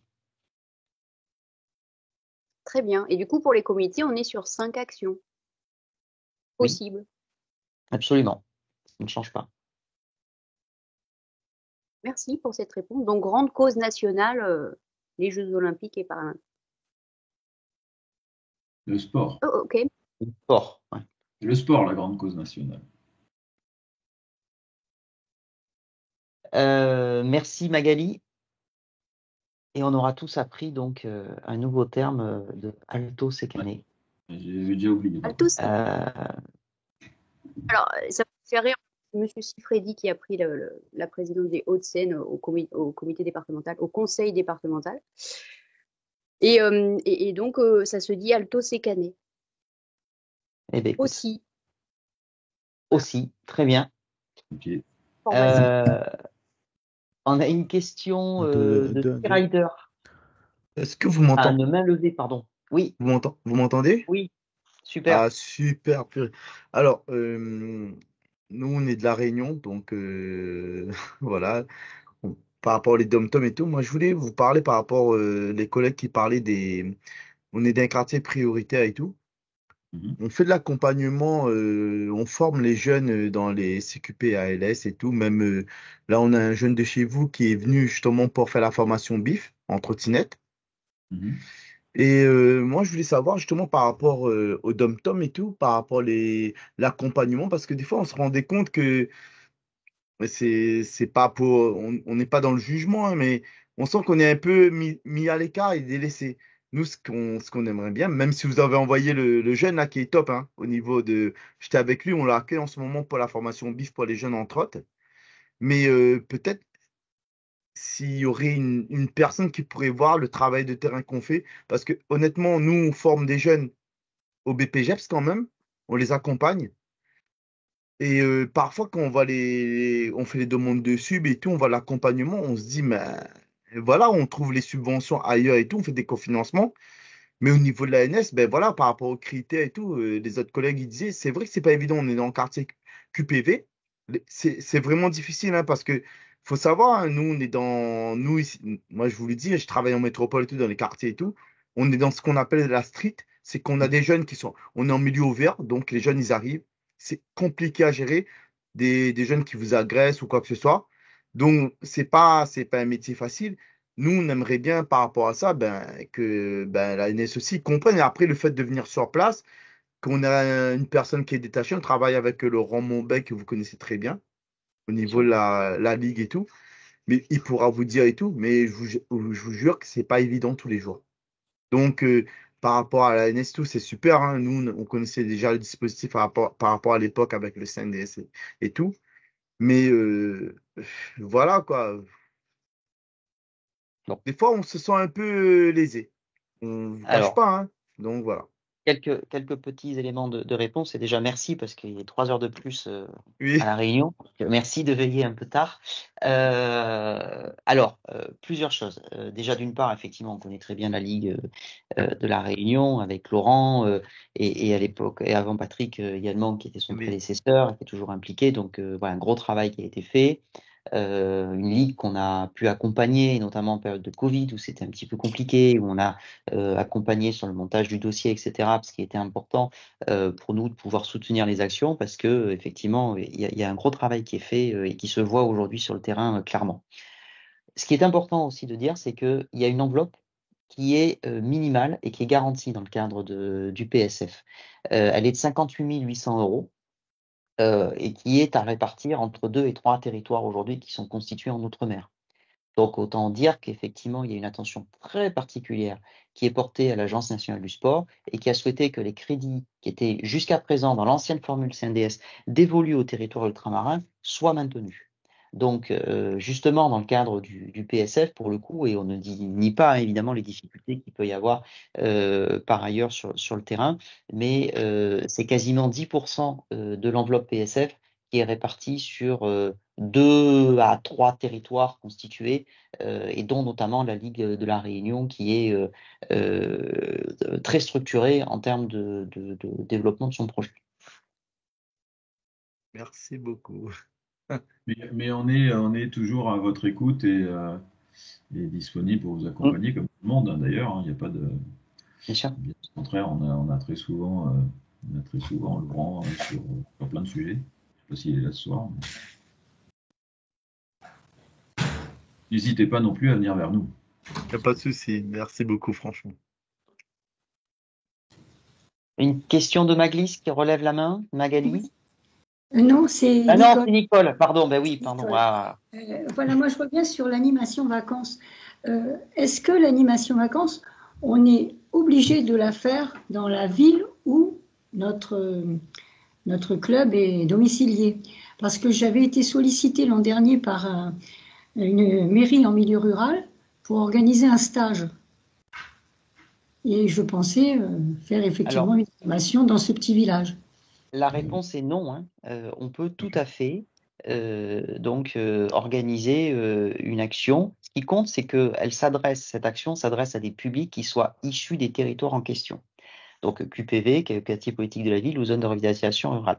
Donc, en dehors de toute autre considération, c'est-à-dire que si on est sur un club qui n'est pas du tout dans un quartier prioritaire, mais qui fait une action pour des publics des quartiers prioritaires, cette action est éligible. Pas de difficulté. Même cas que l'on avait tout à l'heure avec Philétique sur le bassin d'Arcachon, qui, à travers un partenariat avec une autre structure, accueillait des publics issus de quartiers identifiés comme prioritaires. D'accord. Bon, ben merci beaucoup. Merci. Donc, un petit zoom pour revenir sur la note donc, que vous avez en accès sur le site internet, que vous avez déjà pu voir, je le pense. Donc, la note de cadrage, vous avez donc les éléments voilà, un peu génériques qui expliquent donc le fonctionnement. Et ensuite, donc, à partir de la page 4, donc, vous avez la liste des actions éligibles. Donc, des actions pour les clubs en termes de développement de la pratique sportive. Je zoome un petit peu. Donc, tout ce qui est autour des actions de recrutement, de fidélisation pour accueillir de nouveaux publics, les publics qui sont éloignés, évoqués, le développement de nouvelles formes de pratiques. Voilà, je ne vais pas tout citer, c'est des choses qui sont déjà établies, mais vous retrouvez, voilà, et donc tout ce qui est élargir l'offre de pratique avec quelques exemples qui vous sont donnés. Tout à l'heure, il était posé la question de si on avait des exemples. Donc, vous en avez ici. Les actions qui sont liées à la structuration de l'offre de pratique, la promotion du sport santé, et puis également un volet qui est important, le développement de l'éthique et de la citoyenneté, notamment sur les actions de prévention des violences et de lutte contre les discriminations. En ce qui concerne, sur la page suivante, les comités départementaux, donc vous retrouvez là aussi ce que l'on a pu dire sur l'élargissement de l'offre de pratique et la promotion, que ce soit pour ramener vers la compétition ou hors compétition, la structuration du territoire, et notamment donc en tant que tête de réseau, toutes les actions qui sont liées à la structuration des clubs et l'accompagnement à la structuration des clubs sur le territoire, la promotion du sport santé et encore le développement, l'éthique et la citoyenneté, avec donc les actions non prioritaires donc pour les vacances olympiques et paralympiques. Et ensuite, en dernier, sur la page de mémoire 6, c'est ça, donc vous retrouvez les actions qui sont éligibles pour les ligues en résumé par rapport à ce qu'on vient de dire. Là encore, en termes de promotion de l'offre de pratique et hors et en compétition, la structuration du territoire, la formation, qui est un item spécifique aux ligues, former des initiateurs, des juges, des arbitres et des bénévoles. Donc là, c'est pour organiser les formations et c'est pas pour financer de la participation aux formations, pour faire le distinguo par rapport à ce qui a été dit tout à l'heure. La promotion du sport santé et là encore l'éthique et la citoyenneté. Voilà. Donc vous retrouvez tous ces éléments-là qui sont des choses qui n'ont pas. Et pardon, il y a l'accession au sport de haut niveau également. Donc, c'est des choses qui sont déjà connues pour la plupart, puisque c'est des choses qui n'ont pas évolué fondamentalement par rapport à l'année dernière. Vous retrouverez ce document auquel vous êtes habitué, qui est une autre forme de présentation que ce que Thierry vous a fait à travers le diaporama. Ouais, prenez le temps de parcourir ce document, c'est la note de cadrage recense l'intégralité de ce qu'on a pu vous expliquer, vous dire dans cette visio. Voilà, prenez le temps avant de rédiger votre demande de bien regarder. Alors, vous avez la page avec les dates, mais il y a quelques pièges à éviter, notamment sur une sorte de petite FAQ à la fin. Enfin, voilà, n'hésitez pas surtout à prendre quelques minutes, ça vous en fera gagner et certainement en efficacité par rapport à votre demande. N'oubliez pas aussi la date limite du 15 avril pour déposer. Aujourd'hui, la plateforme Contasso est un peu plus rodée, on va dire, que les années précédentes, mais ne risquez pas, je connais pas les dates des autres fédérations, les dates limites des autres fédérations, mais on doit tous avoir à peu près le même calendrier. Et il est arrivé certaines années que tous les clubs de plein de fédérations différentes se connectent au même moment, le même jour, et que la plateforme sature et que vous rencontriez des difficultés. Donc là aussi, évidemment, il vaut mieux prendre les devants. Un petit conseil aussi, pratico-pratique, quand vous remplissez le dossier, ça peut vous éviter des crises de nerfs. Rédigez-le à côté, sur un format Word classique que vous enregistrez et faites des copier-coller dans les champs. Voilà. Combien de fois on a des gens qui nous disent, et voilà, ça a pu aussi nous arriver, on remplit le formulaire et puis il y en a un problème de réseau, la page se charge pas, etc. Les données sont perdues. et vous venez de passer 3/4 d'heure à essayer de rédiger de la meilleure manière la présentation du projet, et puis tout est à recommencer, et là, bon, vous êtes un peu triste et agacé, et on peut le comprendre. Donc voilà, faites-le à côté, posément, à chaque fois, vous rédigez les choses sous Word ou je ne sais comment, et puis faites des copier-coller. Et voilà, c'est une petite astuce, mais qui vise à vous aider un petit peu. On a une nouvelle main levée de Laurent. Ça sera peut-être la dernière question. Laurent, bonsoir.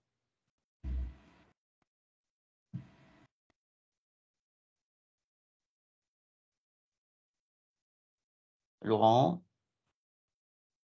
une fois, 2 fois. C'est bon, je suis là. Ah, super.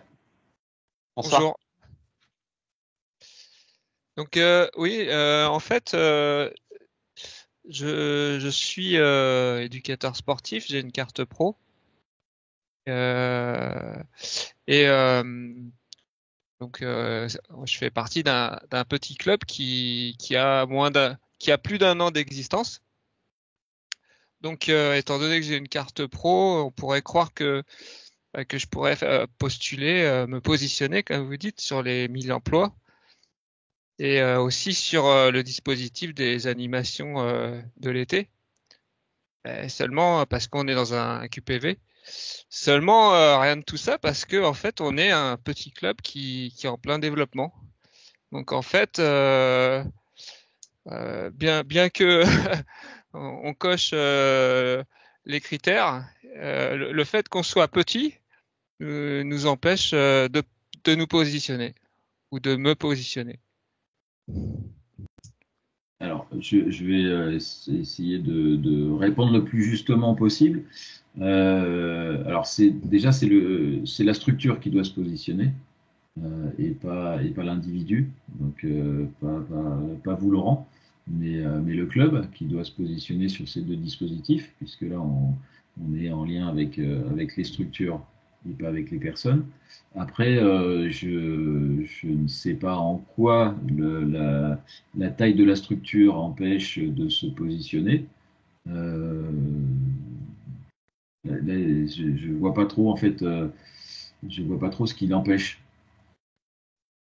Bah, justement, je voulais que vous m'ôtiez du doute, que le fait que on ait moins de 30 licenciés, ça m'empêche de me positionner donc sur le dispositif animation. Et concernant le dispositif 1000 emplois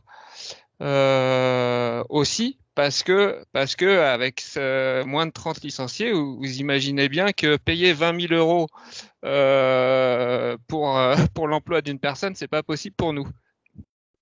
Oui, ben là malheureusement, j'ai pas beaucoup de réponses à apporter parce qu'effectivement, une toute petite structure qui n'a pas les moyens par rapport à l'emploi, c'est peut-être très compliqué. Effectivement, il y a une logique quand même économique qui fait que l'emploi ne peut intervenir qu'à partir du moment où on a effectivement un certain volume et un certain budget, ce qui est visiblement pas le cas dans la structure.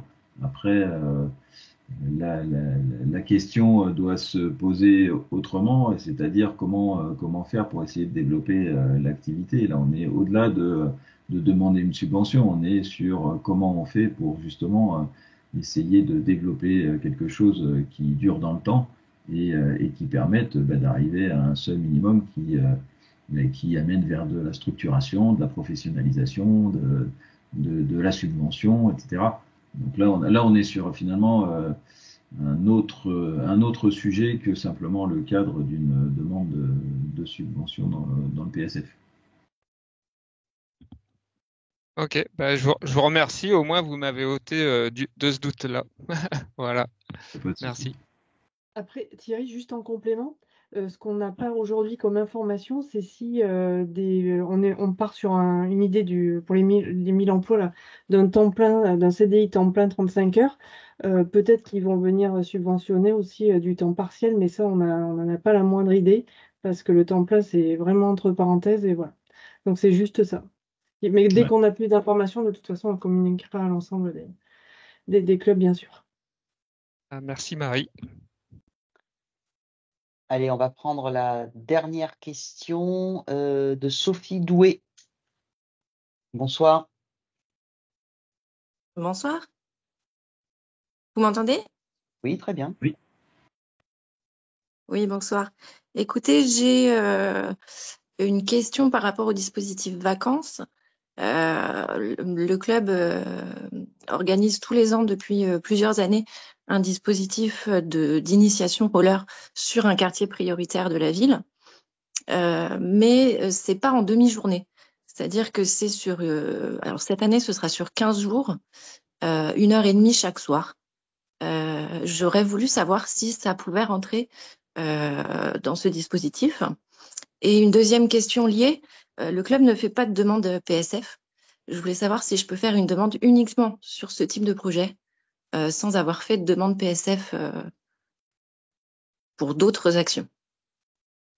Donc, pour répondre à la seconde question, oui, il n'y a pas d'obligation d'avoir déjà fait de demande PSF ou même de faire trois demandes d'action pour pouvoir avoir la quatrième gratuite, hein, c'est pas le sujet. Il peut très bien y avoir uniquement une demande sur ce dispositif-là. Après, sur la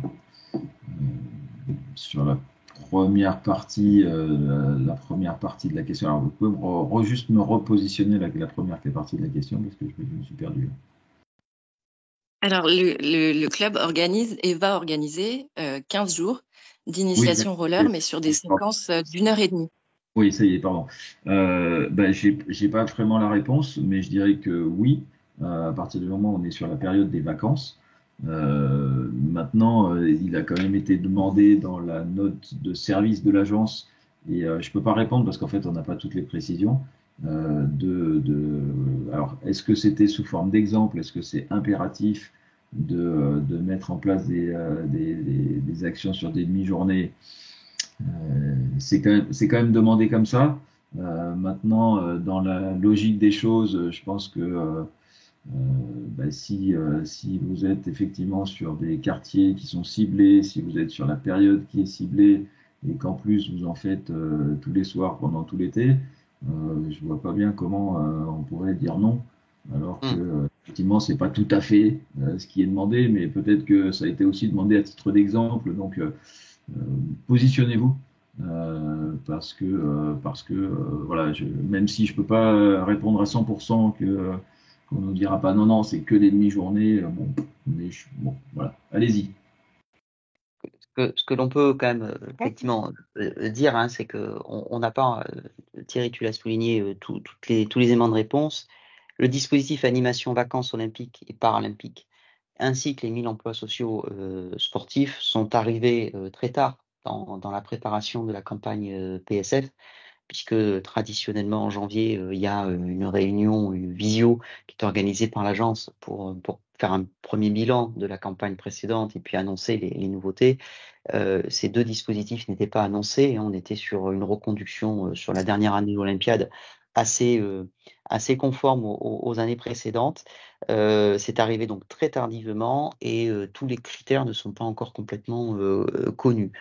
Il n'empêche que dans le recensement, on a tout intérêt, c'est un on collectif, à recenser un maximum d'actions, y compris, et je le dis parce que c'est important, si vous aviez ce type d'action déjà financé dans le cadre du PSF classique, tronc commun, on va dire, mais que vous reconnaissez votre action dans ces critères-là. Renseignez le questionnaire. Parce que vous avez vu qu'en fait, vous prenez un autre territoire ou une autre période, ces actions, elles sont éligibles au PSF. Mais là, ça vient rajouter. C'est un coup de pouce qui est donné. Donc, recensez-les, répondez au questionnaire, parce que ça fera qu'effectivement, le dossier de la Fédération française de roller et skateboard sera forcément plus conséquent et qu'on pourra peut-être prétendre à une meilleure enveloppe dans la répartition de ces 5 millions, toutes fédérations confondues. Donc, déposez votre dossier, ça veut pas dire, répondez au questionnaire, pardon, ça ne veut pas dire que derrière ça sera complètement éligible parce que tous les éléments ne sont pas encore connus, mais peut-être aussi que ces éléments-là, votre dossier pourra être rattrapé dans le cadre du PSF classique, donc ce ne sera pas forcément une perte. Attention, toutefois, à respecter le seuil minimum des 1 500 € ou des 1 000 € si vous êtes en QPV, ZRR, et en l'occurrence, ça devrait être le cas puisque vous êtes sur ce dispositif. Mais attention à bien respecter le seuil. Mais voilà, répondez, si vous retrouvez dans ces éléments de dispositif animation, vacances olympiques et paralympiques, répondez au questionnaire. Ça permettra de prétendre à une enveloppe complémentaire plus importante. Juste précision, Stéphane, les 1 000 €, c'est le seuil des 1 000 €, c'est que pour les ZRR, pas pour les QPV. Ah oui. Oui, pardon, excuse-moi. Donc 1 500. Oh, oui.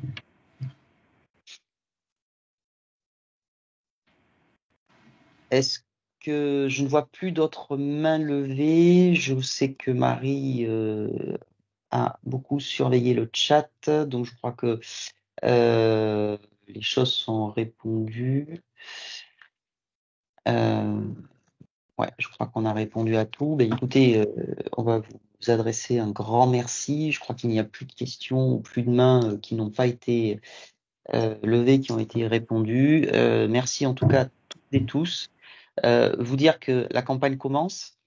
Le principe de cette vidéo, c'est d'essayer de vous apporter une information voilà, la plus globale, la plus exhaustive possible. Il y a forcément beaucoup d'infos qu'on vous a données en peu de temps, l'espace de 2 heures. Vous allez les retrouver sur le site internet, mais vous avez aussi les équipes de la fédération qui sont à votre écoute, Thierry, mais aussi tous les membres qui sont très mobilisés, puisque c'est une dizaine de collaborateurs de la fédération mobilisés autour de ce dispositif. Donc, n'hésitez pas aussi à recontacter le service. L'adresse mail, on va peut-être la mettre dans le chat, mais c'est très simple, c'est psf@ffroller-skateboard.com.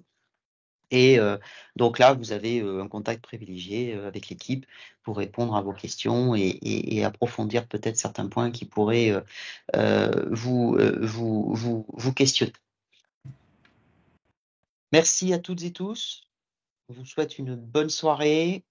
Et je vous rappelle aussi, et là on change de sujet, on sort du PSF, que la prochaine Visio Club, je vous l'ai annoncé en début de réunion, est donc prévue de mémoire le 3 avril, et sera consacrée aux outils qui vous seront utiles pour la préparation de la saison estivale. Voilà. Donc on vous donne rendez-vous le 3 avril prochain, et puis d'ici là, donc à votre écoute concernant ce PSF 2024. Voilà, et tous les éléments seront naturellement disponibles en replay et en téléchargement sur le site internet. Bonne soirée merci à tous. beaucoup. Bonne soirée. Bonne soirée, merci en tout cas. À bientôt. Soirée à tous. Bonne soirée. Merci, à bientôt. Merci. Au revoir. Bonne soirée. Bonsoir. Bonsoir.